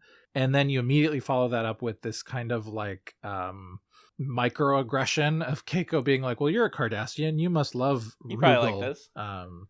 So that was great. Oh no, Rugal is the kid's name, sorry. This is the kid's name, I was gonna say. I didn't write down the name of the dish. Sure. But anyway, the Cardassian food. Yeah. Blorgenstein. Yeah, Blorgenstein. And it's cute that Miles and Rugal both don't want the food. They like push it away at the same time and their plates clink together. And they're like, wait a minute, are we friends? Because we just become best friends? Food. Very cute. I want to emphasize how good it is. How glad I am that we watched TNG before this, because in the very first episode of TNG that featured Cardassians, when we as a society were introduced to them, the point of that episode is O'Brien being like, or I don't know if that's like literally, I think that's the first Cardassian. I think it is. Where it's like, oh, O'Brien hates them because he fought in a war and like they, has trauma about that. And he has to get over it. And he's wrong for that. Is like a big and he's point. wrong for that is the point in the end of that one. And now it's like, it's still in the back of his head. He just got married and had a kid, but it's like, it's still there, like those biases don't go away. Bigotry doesn't disappear overnight. Love that. Yeah. Some other notes. There's a couple of good like outfits in this one. Cisco's night outfit. Garrick's a freak. Garrick's a gay little freak, and I love him. He just like goes into Bashir's bed at night. He's just like, hey, Bashir, good evening. What's up? What the fuck, Garrick? Where are we going? He's like, we're going to Bayshore. Why? Should we wake up Cisco? And they wake up Cisco, and he has this night outfit that's like so drippy. I was like, holy crap, so swagged out. Yeah. That part made me laugh really hard. Again, amongst a pretty sad episode otherwise. I wrote that when Keiko is, O'Brien is talking to like the dad, like the biological father. Yeah. And they're like, you have a child, Keiko like walks in with the child, and I felt like I was watching Jerry Springer, where it's like, whoa, that's messy, dude. You didn't have to do that. You did that to start shit, Keiko. Okay. I thought it was a bit of good drama, but also just messy as hell for her to do that. Pretty fun. And then the kid being like, "You're not my dad. I hate you. Cardassians are evil people." I was like, "Oh, I feel so bad." And then Gul Dukat. Hey guys, did you know that I used to run this place? Just saying. This situation is weird, and this is why we're mad at you guys. It's because shit like this happens. Doesn't seem fair from the other side, does it? Anyways, peace out, fuckers, and like leaves. Yeah, I love that. What we learn, like this whole plot, it's this kid's life. It's this guy reuniting with his son. It's this huge moral quandary for everybody on Deep Space Nine. For Gul Dukat, this was a Tuesday. He just decided one day, I'm going to hide this guy's kid. And maybe that's going to work out for me later. I don't know. I'm always scheming. I'm just going to put some schemes in the tank. And this one is coming back to me. He wakes up one day and he's like, oh, good. My scheme is ready. I'm going to try it out. And one of my favorite moments of the episode is when Bashir tries to have like the courtroom drama or like the Columbo moment where he says, and who used to run this station? Gul Dukat just stands up, turns around, and leaves. He doesn't even answer the question. He's like, well, I lost. I'm out of here. I'm going to go do my next scheme. And Bashir's like, for the record, it was him. He was in charge of it. And I just completely roasted this guy, but he left the room. He's so great. I love Gul Dukat. Incredible. What a delicious villain. I could eat him up. I could eat him and Garrick up. I feel like Garrick is going to want to kill him. Is Garrick the Veer? Hold on. I'm cooking. No, it doesn't line up. No. Cardassians gets an A from me. A high A. Maybe even an S if you're willing to push it. I'm open to pushing it. It would be a pretty low S. It's like right on the border there. But it's definitely grown in my esteem. Let's give it an A. I think it's an A. I think if we're not confident about it, it's an A. Exactly what I mean. Yeah. Okay, so that was episode 5, Cardassians. I think I had some stray notes. Let me just write this in our little tier list here. Cardassoams, I almost wrote. Nice. Which is a whole different thing. Yeah, I love the racism of the Bajoran dad being like, to us, he isn't even one of them anymore. He isn't Cardassian. He's Bajoran. And we love him just as if he was our own flesh and blood. Ooh, fraught. Fascinating. I love that. Fraught. There's Bashir goes and interrupts Sisko's conversation with Gul Dukat and kind of confronts Gul Dukat on some stuff. And Gul Dukat says, who's been tutoring you in Cardassian social studies, doctor? It's like, oh, Garrett. Then Sisko again does one of my favorite things where he scolds Bashir for getting on this call and asking questions when he wasn't supposed to. He says, I'm sorry. And then Sisko says, don't apologize. It's been the high point of my day. Don't do it again. Don't. Yeah. Delicious. Delicious. All right. I am so jazzed right now. Yeah. Let's talk about episode 6, Melora. Tips my hat. I have a lot of thoughts, but I don't know if I can go too long on this one because A, we have a lot of episodes to talk about, and B, I don't feel equipped to talk about why I didn't like Melora very much. Okay. This is an episode explicitly about disability and how they would handle disabled people in the future. It is 1993, and I'm always trying to give them the benefit of the doubt for how they did it. It's fairly progressive for the time. It's fairly regressive for today. Why? Well, we're introduced to Melora, who is an alien who lives on a planet with a lower center of gravity. So she's a lot lighter over there, but she chooses, as part of her work with Starfleet, to be on different spaceships and be on Earth, not on Earth, but like on different places that have traditional gravity that we're used to. Mm-hmm. That means that her joints and body and entire like spinal cord system pushes down and causes her chronic pain, and she has to move around in a wheelchair. So she's disabled. She's as the very traditional definitions of disability in our current society, at least. Right. She forms an attachment with Dr. Bashir, who kind of falls in love with her. I start to get the sense that what Bashir's type is girls who are not like other girls. I'm learning a lot about Julian this month. Mm-hmm. He starts to fall for her, and they have this repartee of like, don't treat me like a child, which is a really valid thing that like disabled people deal with, but also don't you want to fly with me in this beautiful little sequence where she takes him into he takes her to the zero grav space, and they get to like feel what she feels on her home planet. And it's like, disability is a social construct. She is disabled in the context of being on a station like this. She's not disabled on her own planet. It's an the social construct of disability is something you learn a lot about if you start studying this stuff. And it's cool that the show does that. That's like, it's not just her. It's not a thing about her that is like this. It's the environment around her that defines her disability.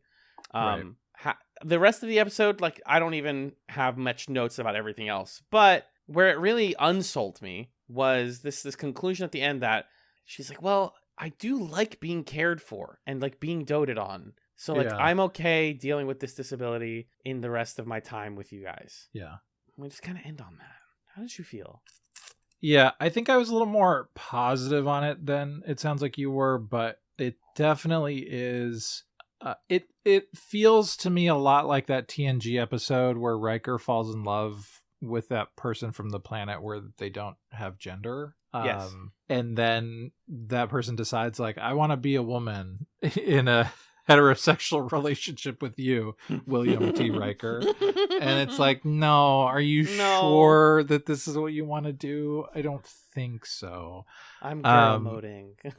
Yeah. And I think even, oh no, never mind. Sorry, different episode. I have a wild piece of trivia about the next episode, by the way. Anyway, but so it has that same thing where it's like, Star Trek, I'm happy that in the 90s you were like, whoa, disability activism is becoming a lot more visible to the general public. And this is like a thing that we're talking about. We should talk about it in the context of space. And I agree with what you're saying, that the kind of metaphor or allegory of Melora is she only needs these accommodations in this particular environment because it's an environment that's expecting everybody to be from a place with a certain amount of gravity.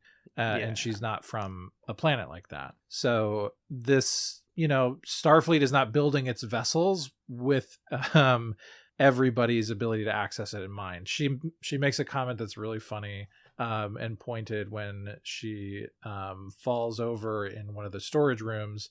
She says, what kind of an architect would deliberately design a raised rim at the entrance of every door? And you start to look around at the room that she's in and you're like, God, yeah, this is not an accessible space whatsoever. It doesn't even, it's one of those things that like we want to be designing from this universal perspective, because there's so many other reasons why raised rims on doorways are bad. I would trip over those all the time and fall down and slap my face. I have one in the apartment and I hate it. I want to like build a ramp over it. Right. It sucks.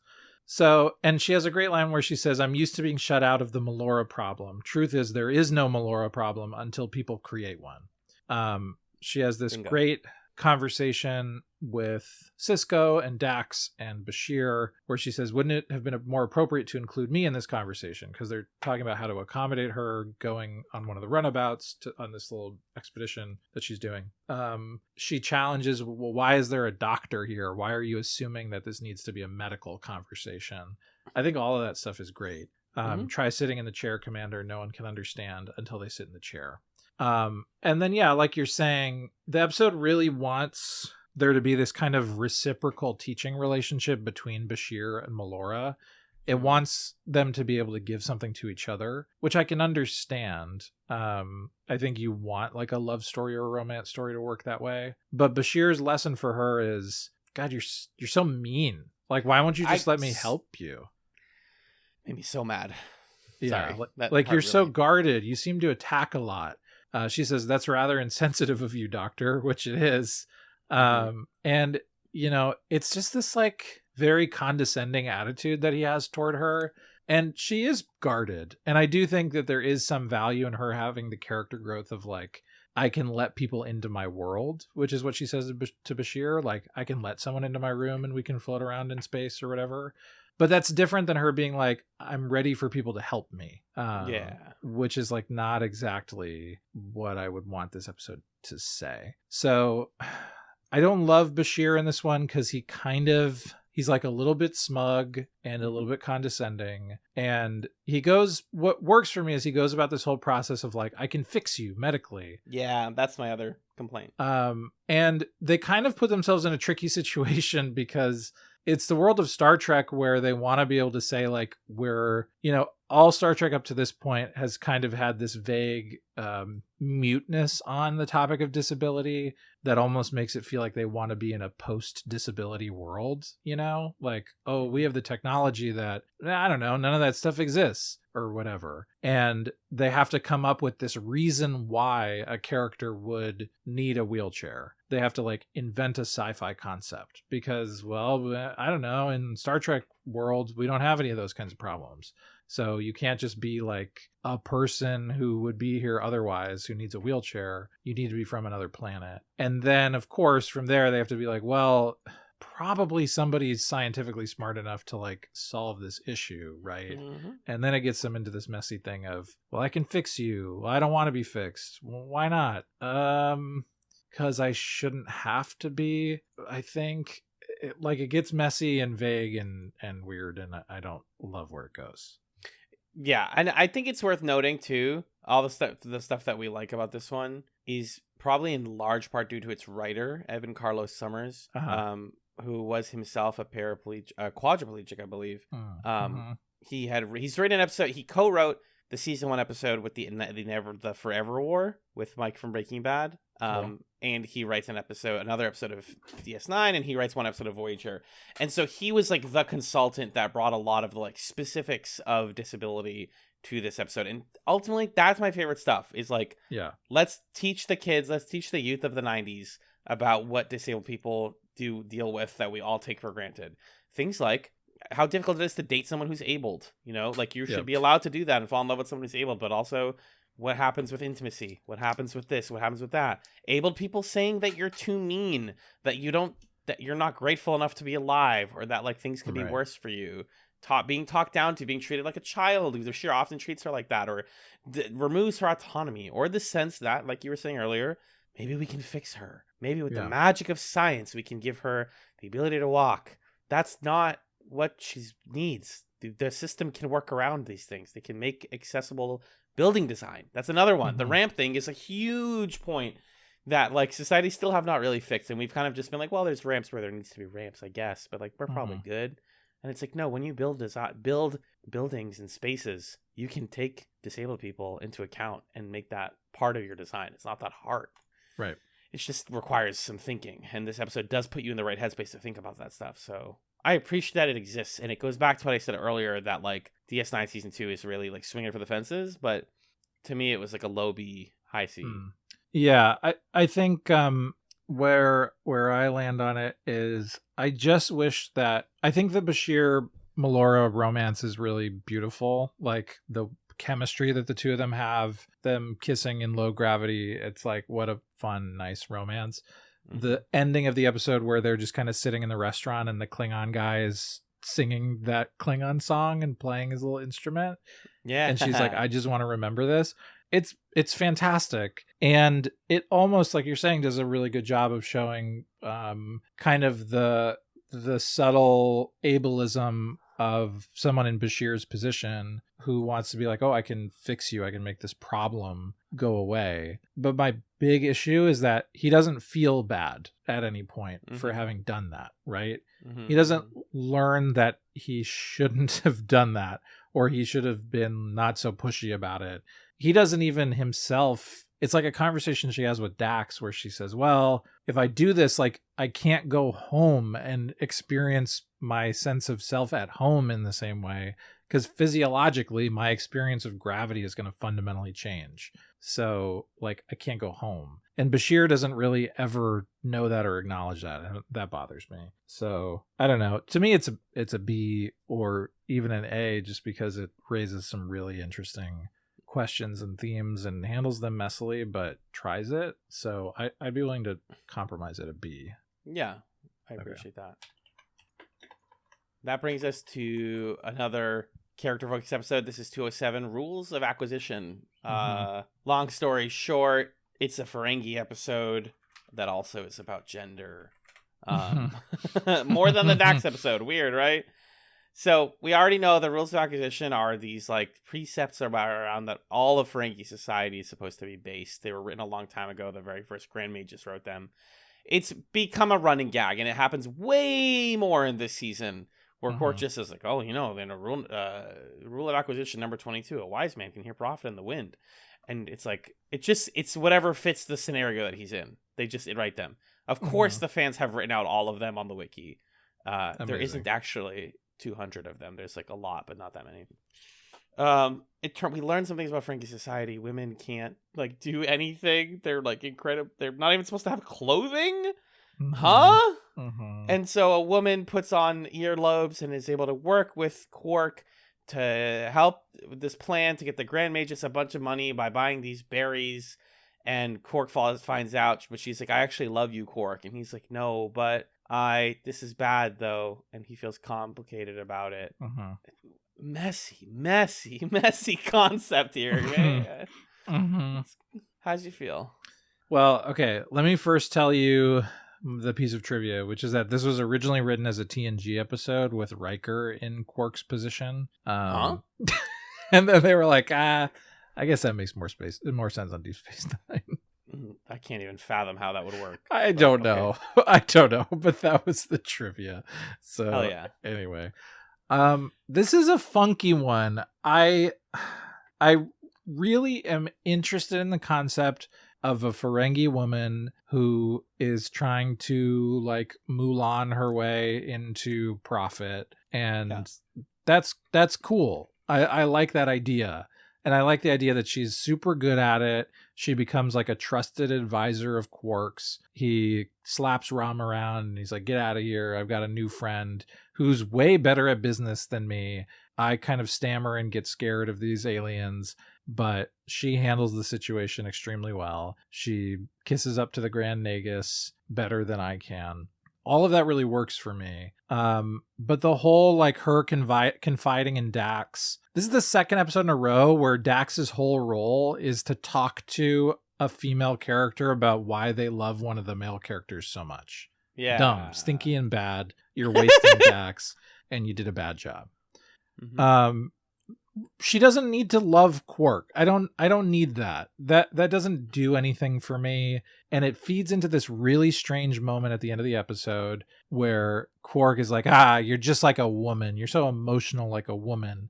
And it doesn't entirely read as like Quark being super sexist because the episode is doing it. The episode is making this whole plot about a female character who's just too emotional and too much wrapped up in love and romance to, follow her ambitions or whatever. And I think that's dumb. And I also have a hard time taking seriously this conversation about gender roles or gender dynamics in Ferengi society when, like you said, they're like, and we make all our women be naked. It's like, okay. They don't have rights. So she's trying to have this serious conversation with Quark and she's like, oh, what? Who would care if I'm not nude? Quark says, I would care. And it's like, Quark, you're trying to tell me that you're this kind of traditionalist. And I can't have any respect for that because you're just saying that you want a nude wife. Like, that's not a defensible position. You can't say like, these traditions really matter to me or whatever. I don't know. So it's weird. You're trying to make funny shit too serious and it doesn't quite work, but it is interesting. I think that they're going to try and do like a slow but steady Ferengi feminist revolution over the course of the show. I think they've... Yeah, I'd be down for that. Sure, why not? I would too. Like, we literally... Because this is the thing. People say this online all the time. They're like, how come the Ferengi women have to be naked and can't contribute to society when society is so focused on profit And like, why, if half of Mhm. your population can't make money, then like, aren't you shooting yourself in the foot? And it's like, Mhm. guys, that's how capitalism works. It's not about money. It's about control. The Right. first Grand Magus ever was like, I can tell all the women to be naked and I can be a fucking freak about it. I've decided that that's gospel. And like Quark and this woman have been raised in a society where that makes sense. And they go anywhere else and everyone else is like, excuse me? And they're like, well, it's just how we do it. Don't be judgmental. But as we see in this one, we're starting to see the cracks in that female society being like, I don't think that's fair. Right. We want to help you guys make money. We're not like, fuck the financial part of Ferengi society. That's ingrained completely. We Right. actually want to help you. You're just not letting us make money for you. Which is like a weird, it's a weird concept. I think the Ferengi are getting more interesting with episodes like this, but yeah. ultimately, really messy episode. And I think what this episode falls short of explaining or exploring is like the reason that women are subjugated in Ferengi society is because they are part of the profit, right? Like that's how they're conceived of by Ferengi men. It's not we are, keeping half of the population from being productive members of this money-making whatever, because like Ferengi don't value collective economic growth. They value individual acquisition. They value getting money for yourself, and they want women to be a part of that gaining of property and wealth and status. And Quark is kind of positioned in this episode as like caring about Ferengi values or like society as it exists. But the society itself doesn't care about society as it exists, because the whole society is founded on like, do what you want for you and make a bunch of money for you. So it's not a defensible philosophical position to put Quark in. So he just comes across as like a sexist pig for no reason. And when Kira Nerys is like, oh, the Ferengi are all a bunch of misogynists, you're kind of like, yeah, they are. And when Dax says, no, but when you get to know them and play cards with them, they're actually kind of cool. And you say, no, Dax, they're not. Are you watching the same show? I don't think they're cool, actually. They're amusing sometimes, but this is dumb. So, Walashan is great, though. He's so good. I hate that he's in episodes like this. He's so good. But it's still a C. He has this line, bring me some fresh tube grubs. These are losing their crunch. You do a decent Walashan impression. Thank you. I do love the scene where they're like kissing on the bed and then the alien comes in and it's like, am I interrupting something? And Quark's like, no, oh god, no. He tries to pretend that they didn't kiss. It's great. Sure, C. I put it at a B because I was still pretty entertained and engaged, but I think C probably makes sense. High C. Yeah, like, it's delicious. It's a high C. Juice. Like delicious I would juice. watch it again. Yeah, me too. Okay. Number 8. Necessary Evil. Necessary Evil.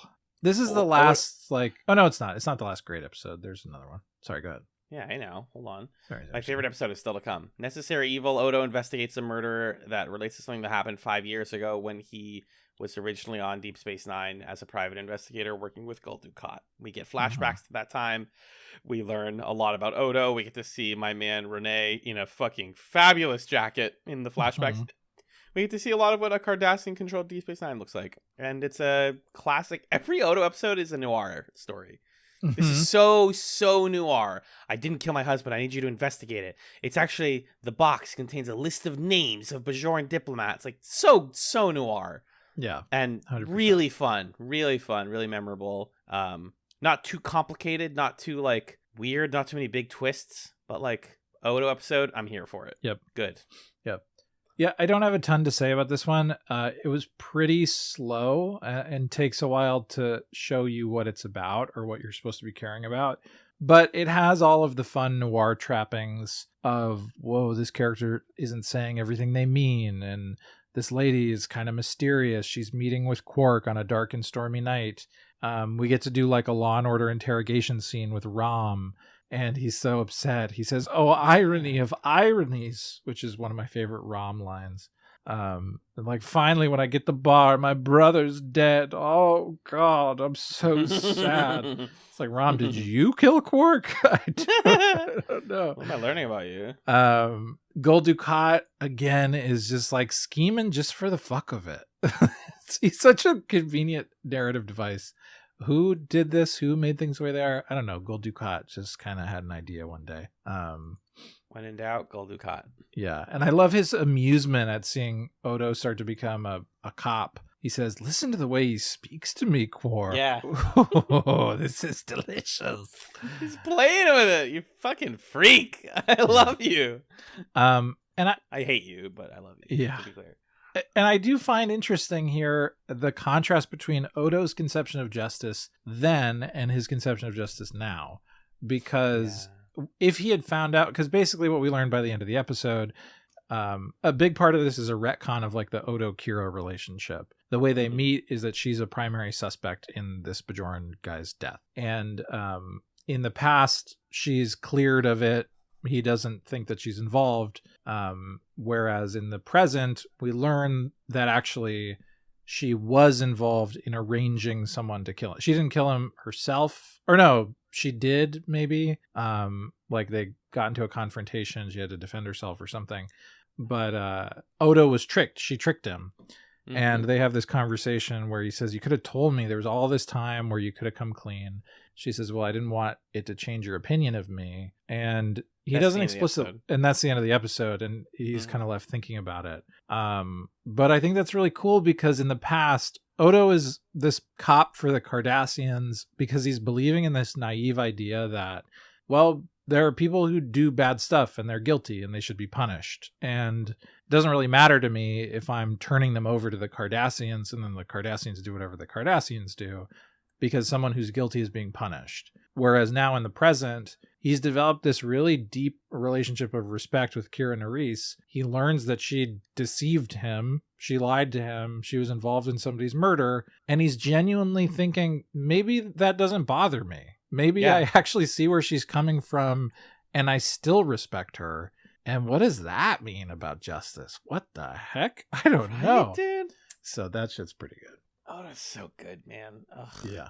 Odo and Kira, underrated but highly approved of. A great duo on the show. A great duo. This was like a, what'd you say? High A? This was like a B or an A, so I'll give it A, I think, to compromise. Yeah, I just love Odo so much. So much. Yeah. Next is Second Sight, 209. In this episode, a narcissist scientist comes onto the station to help defuse or reignite a dying star. He brings his wife, who happens to be an alien who's like spiritually bound to him and can change her appearance to match whatever people want to see. It's just like that TNG episode where there was Famke Jensen and she was everyone's dream girl. Except in this case, she is specifically Sisko's type, and Sisko falls in love with the woman. And so we get to watch Sisko be in love, but it's all fake because she's an alien and not who she says she is. Right. This episode made me smile. I love to see Sisko happy, and then I hate to see him have his heart broken. As somebody who is myself currently developing an infatuation with someone, I really, really empathized with when like Jake is like, "Are you good? You like carry yourself differently," and I'm like, "Yeah, my brain chemistry is being rearranged, dog. Like this beautiful woman wants to talk to me," and like I very, very, very much felt that. Yeah. Story wise, I really did not like the main guy in this. I thought he was really annoying and hateable. And the scene where he reignites a star, while like visually really exciting, was like not even worth all the build up to it, in my opinion. Yeah. I'm torn on this one because that guy is written so brazenly to be like in love with himself and think he's so great that it's just pure camp at a certain point. Yeah. At the end where he's like, you'll find that I wrote my own obituary and it's in my dresser drawer. Make sure it makes it to the right people. You're like, this is fucking funny. Okay, you're self-aware and hilarious. Oh, we're talking about me? My favorite topic. Ha ha ha. I'm laughing at that. For real. I enjoy that. But then we're supposed to, when he dies, everyone says, oh, we lost a great man today. Huh? I thought we were all joshing and having fun at this guy's expense. So it's a bit of a moving target that I don't love. I think I really like the costume work in this one, with what's her name? The dream version of her, Fenna. And then her real self, which I forget what her real self's name is. But the way that they're contrasting the two of them by doing their hair differently and the different costumes. Nadell. I thought it was cool. Nadell. Yes, thank you. You're welcome. But yeah, I don't know. It's odd because on the one hand, this is the first time in the show that we're doing this Cisco plot that's directly about my wife passed away, and I'm thinking about that because it's the 4th anniversary of Wolf 359. Yeah. Perfect. I want Cisco to be reckoning with this. I want him to make the difficult decisions to like move on and try to meet somebody new. I want him to have the conversations with Jake where Jake says, "Hey Dad, I'm actually okay with you being in love. I want you to be happy." He says, "I just want you to know that if you're in love, it's all right with me." So beautiful. Mm-hmm. But like, who is this woman? Tell me a thing about her as a person. Exactly. And this is what really gets me and why this episode doesn't fully land is like they cast Sally Elise Richardson, a black woman, to play this character, to be beautiful and to be Cisco's type. And tell me anything else about her. She's mysterious. What does he like about her besides her appearance? She's kind of charming. She has a natural charm. That's kind of it. Like there just isn't. Yeah. They didn't give her much. And granted, she's like a one-off episode woman. She actually was the person who plays her is a voice actress. She was like a woman in Gargoyles, the TV show Gargoyles. Cool. So she's done some stuff there. But like, yeah, I didn't feel anything from her, from Fenna/Nadell. Yeah. I think there's this thing that they're trying to do where it's like it's almost like Cisco's meeting her in a dream in a way and acting out these desires or urges that were subconscious for him that he didn't know he had, and that's mirrored by the fact that she is like a subconscious projection of Nadell's. So like if all you want the episode to be about is Cisco realizing, "Oh, I'm feeling attracted to somebody," and that in and of itself is meaningful. Like it doesn't even matter whether or not I'm in love or whether I get along with this person. Just the mere fact that I am like seeing and looking to find someone, that is what matters. Mm-hmm. I could kind of buy that. But at the end of the episode where he talks to Nadell and he's like kind of sad that they're not going to be together, and she says, "Well, hey, tell me one thing." He says, "I can." Right. "What was she like?" He says, "Fenna, she was just like you." What are you saying, does that mean? Cisco? What do you mean? Like, what do you mean, dog? Fenna was like essentially a very childlike dream lady who is like, "Cisco, help me. Cisco, I love you. I don't have any memories or personality, but you're great and I want to kiss you up." And he's like, "Yeah, she was just like you. I only met you for a couple minutes and we barely talked." Huh? Really weird. And it's just final points for me. Bums me out a lot that this is the Cisco episode of this batch of eps. Yeah. Give me just Cisco meeting like a regular lady who's here for the weekend. Give him a Catherine Sakai. Give him one of many girlfriends. Yeah. He can't have a Catherine Sakai because his wife died. That doesn't work. But you know what I mean. Give him a captain's holiday. Yeah. Put him in some board shorts and give him a captain's holiday. It doesn't need to be like some astral projection of a non-person. Mm-hmm. Come on. He's talking about how he loves to drink his Ractagino, and it's like, give him a little bev, put him on an island to make them give him a vacation, and give me a Cisco episode, you cowards. Give me a real Dax episode and a real Cisco episode, folks. That's what I'm asking for. Then I'll take whatever this shit about like the Dominion and like whatever escalating Cardassian Bajoran war. I'll take that eventually. I want that too. But give me my character focus episodes or die. Yeah. This was like a B for me, but I could be persuaded to put it lower, but I think it's a B.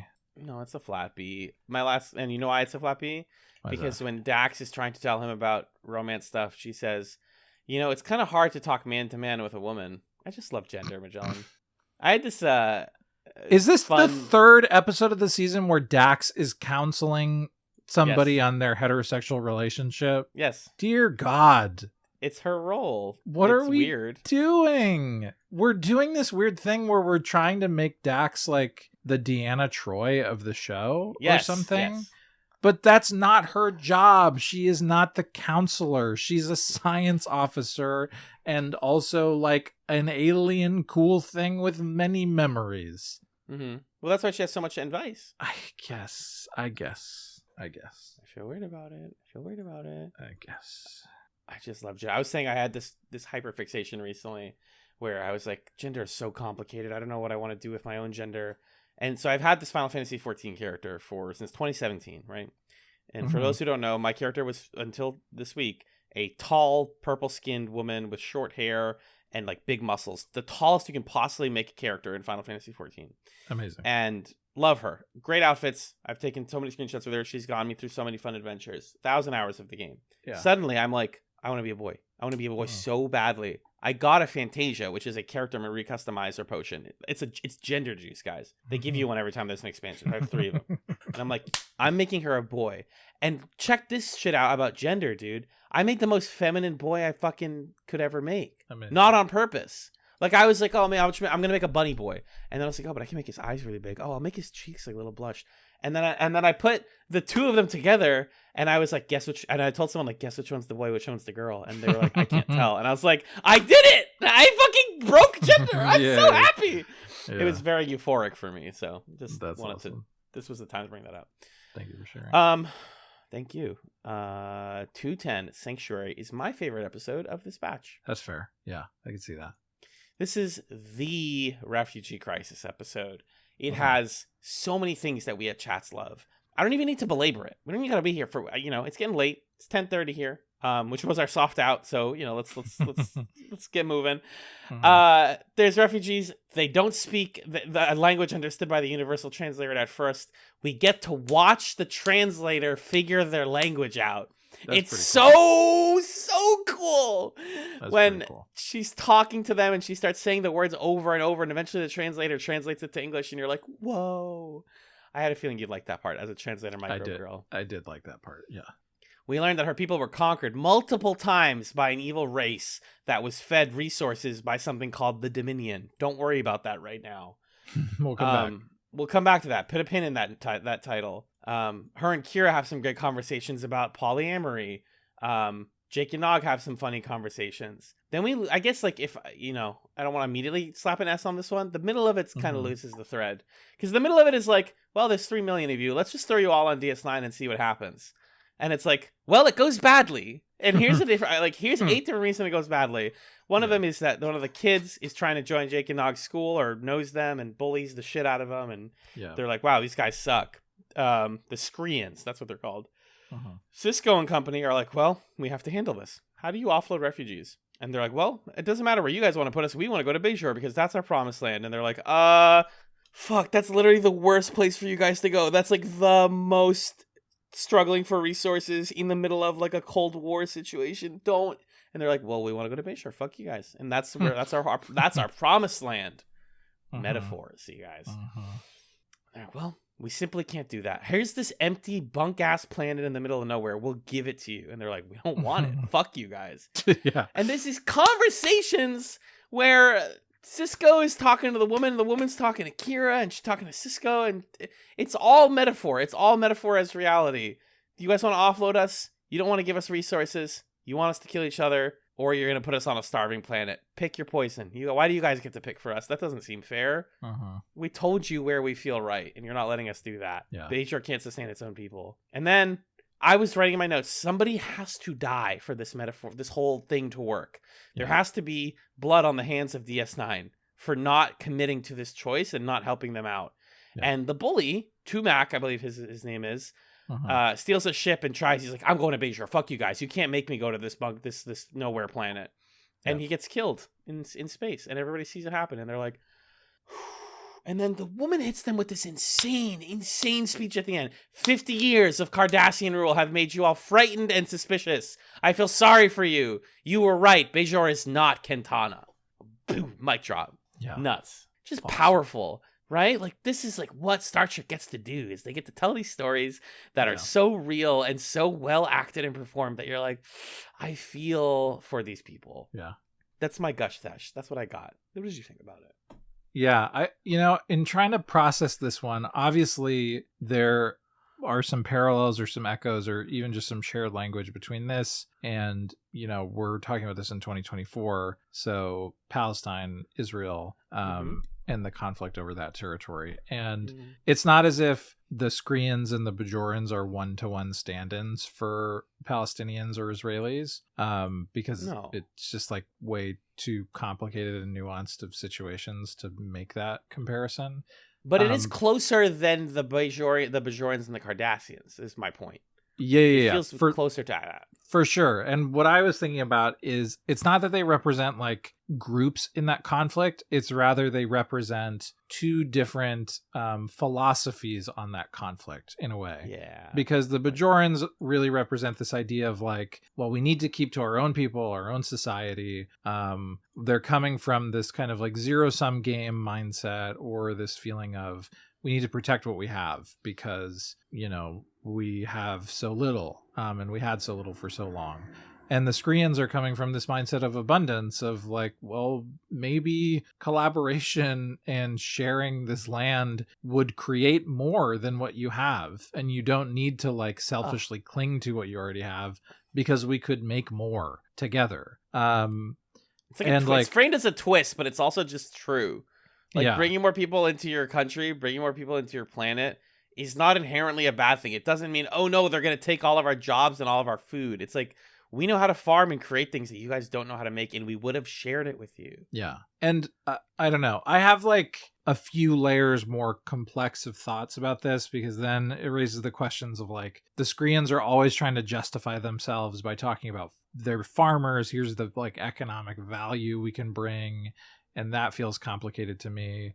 When the episode starts in a place of the Bajoran clarinet player being like, we need to reclaim our artistic and cultural heritage. And it's like, Bajorans get to have that, but the Skreans don't, even though they have this like beautifully complex and weird language that we don't touch on again. So that's a little odd. And the episode ultimately like doesn't really want the Skreans to be they don't really want the Skreans to be people too much because they want to have this kind of abstract conversation about the themes and the philosophies. But I think they have that philosophical conversation in a really engaging and challenging way. So I still think it's a great episode. It just is limited by the fact that it's like 45 minutes of television. So it's only going to be able to do so much. And I really love that like Kira tries so many times to say, I'm sorry. And this Korean woman is like, fuck you. What are you talking about? If you were sorry, this would have gone a lot differently. You don't get to just come over here and be my friend because you told me that I'm not welcome on your planet. So no, stop it. Like, I don't need your crocodile tears right now. Exactly. Kira Nerys. And it's the rare time where DS9 is positioning Kira in like a morally compromised place where I don't know that I'm on her side on this one, which is not typical. So I thought that was pretty bold and cool too. Like none of our main characters are on the right side of this, which is pretty rare for DS9, I think. DS9 is doing it more than TNG ever did, though. Yes. It's like, we're not finding clean solutions. We are accepting our faults over and over again. DS9 is about like, well, we chose wrong. Okay, move on. Go sign it to work the next day. Yeah. So I love that about it. And that's why this is an S tier episode to me. Yeah, I think that's totally fair. I appreciate the gimme on that one. Winding down here. 3 left. Yeah. Next up is Rivals. This is 211. This episode is a real stinker. What the hell are we doing? What the fuck happened, guys? You went from my favorite episode of The Batch to my least favorite episode of The Batch. Weird episode. I still found it bad. I still found it kind of entertaining because it's just like, what the heck? And it has some fun comedic stuff. But this was like a TNG season 1 random episode. It's not even. It's like it's once TNG got creative and weird. Like I don't think season 1 TNG is that creative and weird. It's like a bad middle, like season 3 or 4 even, where you're like, whoa, what? Why is this suddenly the worst show I've ever seen? Everything in this episode tries and whiffs. Everything. The main guy, rival to Quark, the gambling sphere toy, the Bashir versus O'Brien money match. It's slow. Every subplot drags. The plot doesn't make that much sense. The performances aren't that good. Quark is not that good in this. I hated it. I truly came out of this like this is a classically bad episode of television. Yeah, the big critique that I have of it is just who has an arc? Which character has an arc in this episode? The guy. But does he even have an arc? Right, like what does he learn? He doesn't really learn anything. He just like has bad luck and then goes to jail for it. And he's like, darn it, that sucks. Damn. But he's just a random Greg who gets way more screen time than any of our characters. And the whole episode is trying to build this suspense, and, you know, we're wondering because everybody's having these experiences of like runs of good luck or runs of bad luck that defy how statistically that should work. And we spend so much of the episode being like, weird, right? That's pretty weird that that's happening. Gosh, that's really weird. 40 minutes later, that was weird, huh? Yeah, what did we learn? Right. Nothing. I don't even remember what the explanation is. The ball did it? Yeah, it like creates bad luck. It's like siphoning luck out of. That's why there's the one part. The reason this gets a D for me and not an F. Well, maybe not. They start subtly suggesting that the luck on the station is fucked up. Right. There's a part where Bashir is eating like a chicken burger while talking to Dax, and he can't find a salt shaker that works. Yeah, pretty. And fun. It's like, oh, interesting. What's going on? They don't say anything about it. It's just like a background detail. But I was like, I literally wrote my notes. I'm like, oh, is the luck broken? Like, because I don't know. I feel like I'm locked in enough with the show that I guessed that. Yeah. That like subtlety and how that builds is kind of fun. But they don't even do enough with that. It's not even like there's one part where Kira's like, my computer terminal just exploded for no reason, and it's like, and then I fell on a banana peel. Right. This is like Alanis Morissette's Ironic, where it's like you guys technically fit the definition of bad luck, but like I'm not. I got nothing out of it. Yeah, what are we doing with this concept? Yeah. And then it also doesn't really jive with the concept of him. He's an Elarian, so he's just really good at empathizing and listening to people and getting them to tell him stuff for some reason. Like that has nothing to do with luck. It just feels random. He just meets that woman. And he's like, do you like your job? And she's like, well, I did. And then my husband died. And he's like, damn, wouldn't you like another man? I mean, husband. I mean, partner. And she's like, you know what? I would. Guess. Why? What? Run a casino in my shop. Okay. What? Oh, there's this old woman who's like needs money from him. She's been scamming him the whole time. Okay. It's so random. Sorry, is that your cat I'm hearing? Yeah, this is Lafa. She's purring. Hi, Lafa. Everyone say hi to Lafa, please. She's very small. Lafa. Let me get her close to the mic. Yeah. Oh, Lafa, that's good. Thank you for saving me from misery. Let me try to sell you on this being a C. What?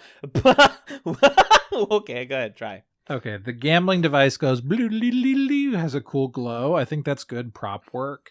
The production design team must have had a fun time making a small one and then big ones. So that's cool. Bashir and O'Brien playing racquetball all episode brings out a side of it's just Kasho from The Prisoner. Yeah. Brings out a competitive side of O'Brien that's like not as endearing as the episode wants to make it seem, but I think it's actually really important for setting them up for episode 13, because DS9 really likes to do like the silly version of a dynamic so that they can do the serious version of it later. Right. And so we plant the seeds of like Bashir and O'Brien and what's different about them, what brings them into conflict. There's this tension about O'Brien's like, I'm getting old and I'm mad about that. And then there's also this sort of like Bashir is this posh, son of a Starfleet officer. He's been playing racquetball his whole life. He was like a world champion when he was a kid.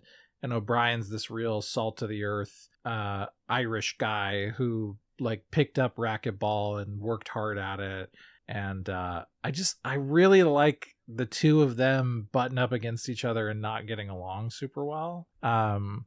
And the episode gives us Keiko content, which there isn't enough of in the season. And she gets to debrief with O'Brien. She gives him a sash for his head. Here's this Japanese sash. Go have some good luck and win. Weird. That's fun. Mm-hmm. Quark tries to fix the match and is bad at it. He tries to make Bashir drink a a little sleepy potion. Bashir's like, let me run this through my medical machines. No, actually, I will not drink this. Quark, see you later. Quark is like, hey, the monks, they need blankets for the kids, and the monks are there, and they're like, guys, thanks for doing this competition. That whole plot is so dumb and honestly kind of fun to me. I enjoyed it. Fair enough. You've given me a lot of give me a lot of gimmies tonight. I'm gonna give you this one. We can give it a C. Thank you. These are the battles that you like to fight. Thank you. I appreciate that. Well, my treat after dinner is done. My tea is done. All I have left is 2 episodes of Star Trek to discuss with the homie. Next up is The Alternate. This is an Odo origin story episode of the season. What if Odo met his dad, but his dad wasn't who he thought he was? What if there were other Odos? Oh, there actually aren't.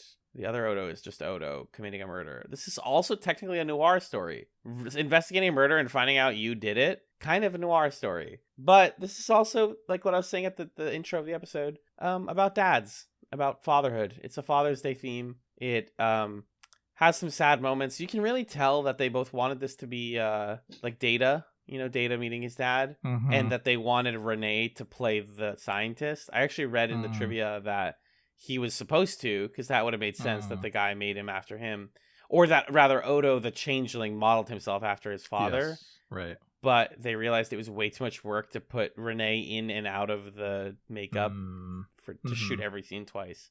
So they just made him another guy who looks suspiciously just like Renee. He looks a lot like him, yeah. Yeah. This is good. Not amazing, but quite good. I enjoy Odo. Yeah.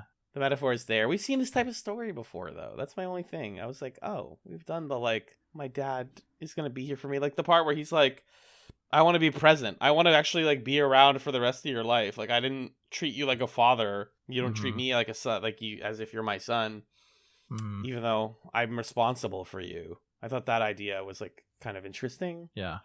The murder mystery stuff, I, like, kind of also clocked early. It's like, oh, it's probably just whatever's the saddest option. It's another part of Odo that did the murders.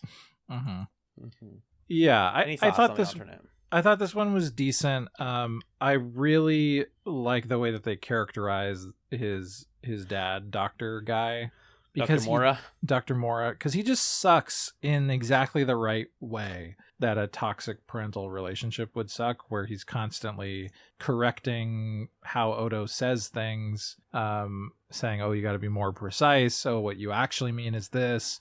And Odo's like, well, leave me alone. Like, I'm saying words that do mean something. You don't get to just interpret my existence for me. And then I think the best part of this episode is the scene where there's that conversation between Mora and Odo where Mora's figured it out. And he says, well, you can't go to everybody else with this. What do you think they're going to do? They're going to suspect you or fear you. They're going to put you in a zoo. And Odo's starting to like hyperventilate, freak out, start to melt. And it really felt like a real negative parental relationship. Yeah. Where Mora's kind of like isolating Odo or forcing him to be dependent, resenting Odo for like taking so much of his life and his time. And I thought all of that stuff was really well done. And I really believed it when by the end of the episode, Mora's like, shit, you turned into a big monster because I was a bad dad to you and I should have paid attention to that. Right. I want to be better. And Odo says, okay, yeah, I think I'm open to that. Be better. So that was pretty good.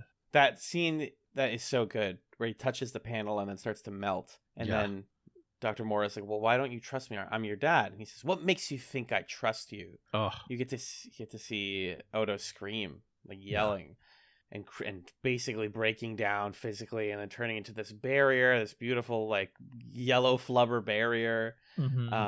We also learned that, just to be rules guy for a second here, the reason this all happened was because Odo was on the away team on this planet and inhaled some of the gas, which made him dissociate from himself. Should you ever have a changeling on your away team if that's what's going to happen? That seems like the worst thing. Like, why would you ever have a changeling? I understand why it's good to have a changeling as your security guy on the ship, but you take him onto a ship and you don't know what's in the atmosphere or how it reacts with his race, then, like, these things just happen. I guess that's just the truth. I said this when we watched TNG. Sometimes you're just like, no one could have known. He's the only changeling that we know of. Right. We could not have predicted that the air would make him break in half. Right. So, well, and also him being on the away team is the only reason they made it back, because he didn't asphyxiate in the gas. So there's sort of two sides to that coin. But yeah, they do kind of gloss over those questions sometimes of, shouldn't we be a little more careful about how this is going to interact with our physiology? Because like when the Skreans come on the ship and they're like, hey, eat some stuff from the replicator. I was like, wait. You don't know a thing about their biology. They might die from eating a bagel. Like, we don't know. Right. Don't just feed them random shit. Don't we have a more robust first contact protocol that says that you're not allowed to do that? Let's find out what they can eat. Exactly. Yeah. But anyway. My last note on this one, I did not pick up on this being thematically relevant until reading my notes just now. But early in the episode, Jake and Cisco have a conversation about how Jake needs to read Klingon poetry for school. And Cisco's like, well, I did it. Like we learned it front and back just by memory. And like, you're clearly smart enough to do that. And Jake's basically like, well, just because you suffered through it doesn't mean I have to. And Cisco's like, yeah, it does. Which is a very 90s parenting style of like, I walked 5 miles in the rain back and forth to school. And also is like kind of what's going on with Mora and Odo. Yeah. Of like, well, I suffered. So like I did my parenting job because I like went through so much for you. And it's like, nah, but that's not what being a parent is about. You didn't nurture me, you dick. Right. I love Odo to pieces. And that's why I gave this episode a high B, a low A, high B. Yeah, that feels right. I think it's a B. Okay. That brings us to the end for now. Although I've heard that 214 is like a great episode, so I'm so sad that we stopped right before it. But this is DS9 Season 2, Episode 13, Armageddon Game, where O'Brien and Bashir help rid two races of their biological weapons. Except wait, both of them want to make sure that everybody who knows anything about those weapons does not survive, so they can end their war once and for all. But that also unfortunately includes O'Brien and Bashir. So they're trapped on a station, risking dying. They have a little bit of a bromance. Everybody else tries to rescue them, but after they realize that they're not dead, but they do grieve them at first. That's sad. There's a memorial. And then they get out of the bad guys, and they something atomic bomb metaphor. Keiko misses her husband. Yeah. What'd you think? This was a fun one. I don't have a ton to say about it. I really enjoyed us now doing the serious version of the Bashir O'Brien relationship. Yeah. And we spend more time with these tension points of, oh, you're a career officer and I was promoted into this position. And so we have kind of like different attitudes on Starfleet.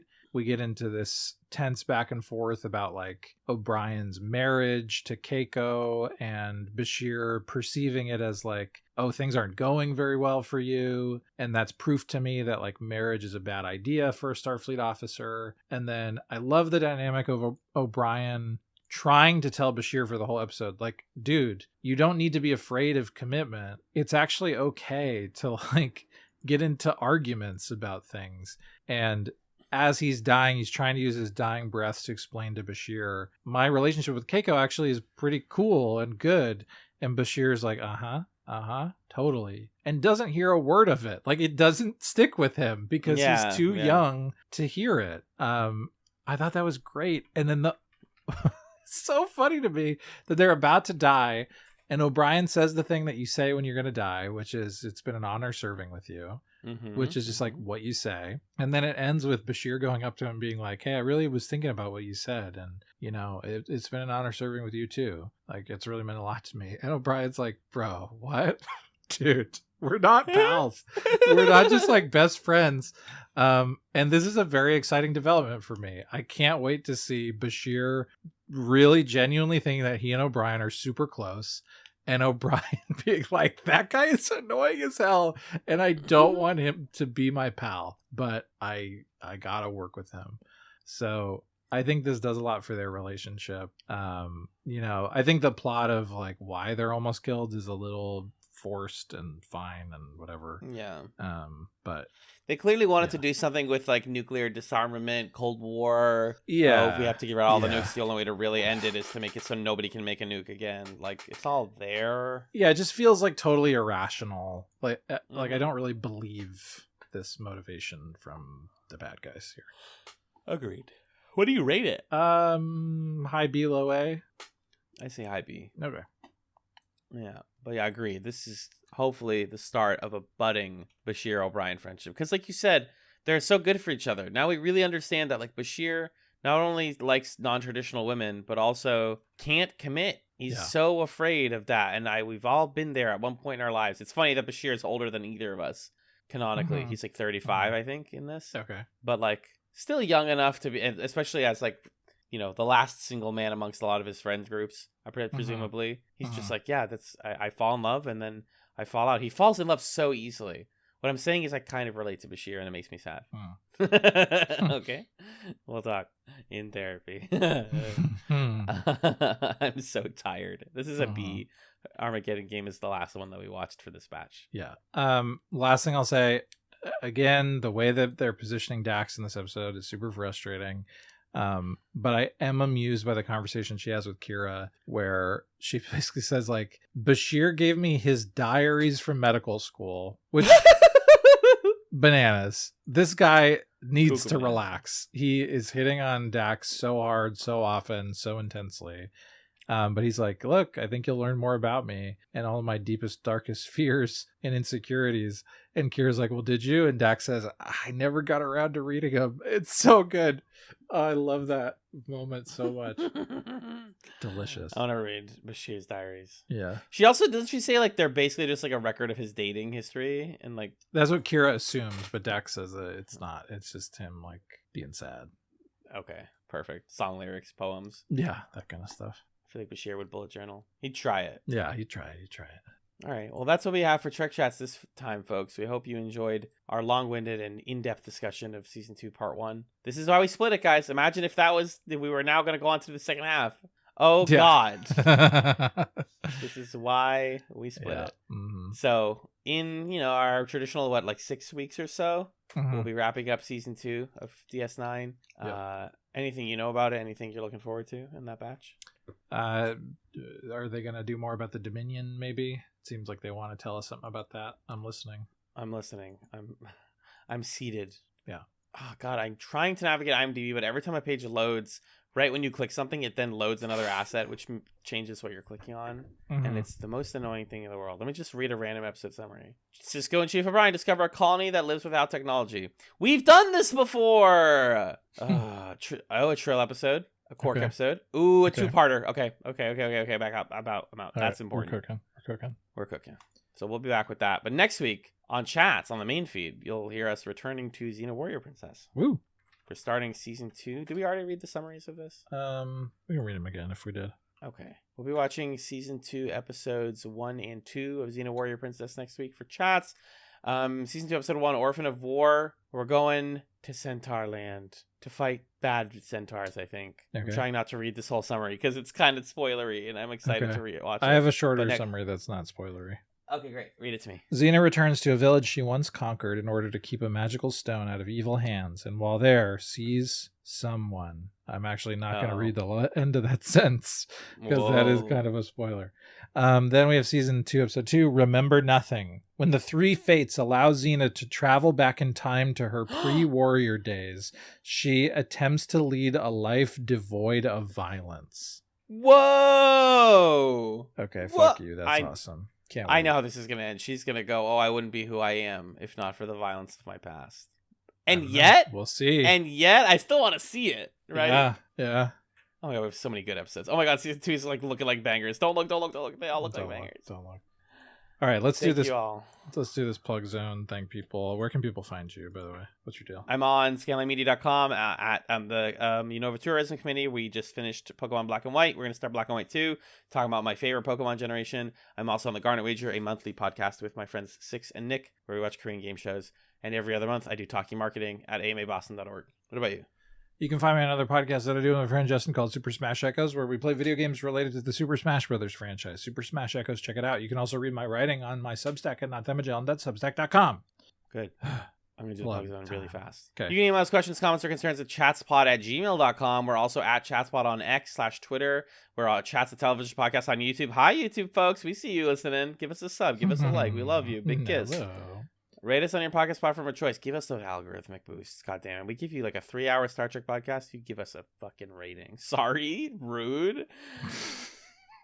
Please consider supporting us financially if you want us to stay hydrated and stay fed while we do these wonderful pods for you.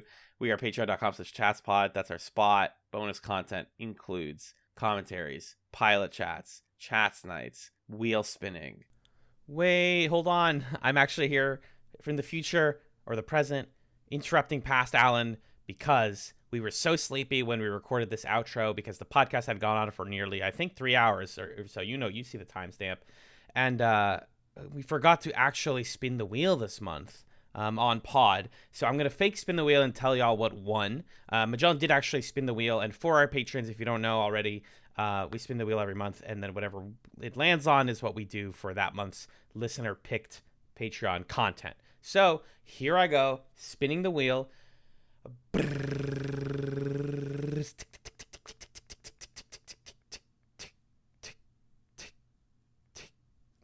And lo and behold, it's Ryan Slowinski's pick, Blake's 7. He said, Blake's 7 pilot episode. This is a while ago, so we're nearly done with this current round of picks. So if you're a current patron and you're in the wheel spinning tiers, start thinking about what your next picks are going to be because we're running low.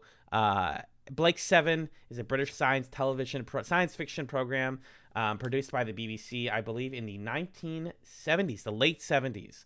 And it has gone on to influence a lot of the shows that we've watched and discussed, and it's been referenced in extended chats conversations before. So Majan and I are going to be watching The Way Back, which is the Blake 7 pilot, and we'll be talking about that over on patreon.com/chatspod. Thank you for that. Sorry about this kind of messy end of the pod. Like I said, I was like 75% asleep. This always happens when we go along. You know the vibes. I love you. Here's the past Alan and Majan again. Friendship. Shorter episodes. $5 or more gets you all of the things I just said, and also I say your name at the end of the podcast. Here's me saying a bunch of names: Amanda, Arthur, Emily, Emrys, Felicia, Jen, Justin, Kyrie, Lee, Marcus, May Louise, Magellan's mom, Nick of the Brothers at Infinite War, Noel, Six, and Stefan. Big kiss to all of you on the forehead, respectfully. You like that main feed podcast art? That's Camilla. She's at Camilla Strader on social media. Give her a fucking follow, you freak. Last but not least, it's time for Chatzums. We recommend you something at the end of every episode. Magellan, go. Okay, my Chatzums for this week. Okay, I got 3 real quick. I think one of them's a re-Chatsum. My friend Ted, who I think I mentioned on our coverage of Fallout, made a mod for Fallout New Vegas. He wrote a book, our tabletop RPG book called The Last Caravan. I finally got my Kickstarter copy in the mail, and it's great. You should buy it if you're able to buy it. I actually don't know if you are, but The Last Caravan by Ted Bushman. It's great. This author that Amanda and I have been reading, her name's Deborah Harkness. We've been reading the Discovery of Witches, or the All Souls trilogy. Did you Chatsum the first book maybe when she lent it to you? I can't remember. I don't think so. But I don't think so. Those books have been fun. She just put out a new book called The Blackbird Oracle. You need to read the other books to get to it, but it's a really great mix of historical fiction and fantasy and romance and those kinds of things. And she's also an academic historian, so all the history stuff is like for real cool history. We went to a little talk of hers, and somebody was asking her about blending those disciplines, and she had this great line where she said her approach is whenever the record goes silent, she inserts a vampire. So nice. That's awesome. Yeah. And then lastly, if you ever find yourself on a road trip and you're driving through Connecticut, you might want to swing by Orange, Connecticut to go to the Pez Visitor Center. It's just a tiny little museum of Pez, and it's got decades of dispensers, the world's largest Pez dispenser. You can buy Pez dispensers, buy Pez, eat Pez all day, get a Pez pin, Pez magnet. You can see the pinup Pez girls on the posters, which is weird, but was a thing. You can see the Pez guns. There's a binder full of printings of eBay listings of Pez and how much they sold for. It's a freaking Pez room, man. You ever want Pez? That's where you go, Orange, Connecticut.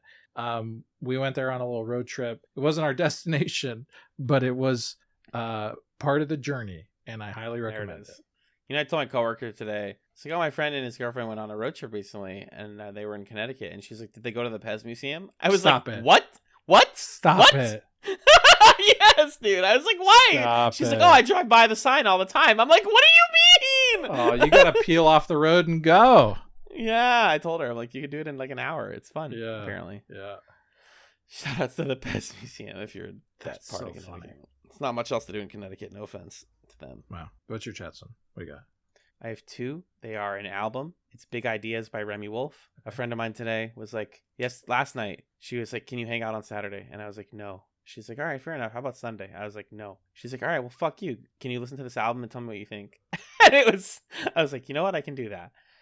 It was less malicious than that. She was being silly. But it's Big Ideas by Remy Wolf. Very hard to pinpoint genre. All over the place. I've never listened to Remy Wolf before. She's a queer woman. She's American. She's funny. Her music's got some comedy to it, but it's also like some good fucking beats. Jam out. Listen to it's called Big Ideas. I like all of the songs. I'm trying to find you guys a favorite song. I can't remember. I listened to it earlier today though. It came out this month. This like literally July 2024. Cinderella is great. Kangaroo is really fun. Alone in Miami is really fun. Those are the big ones.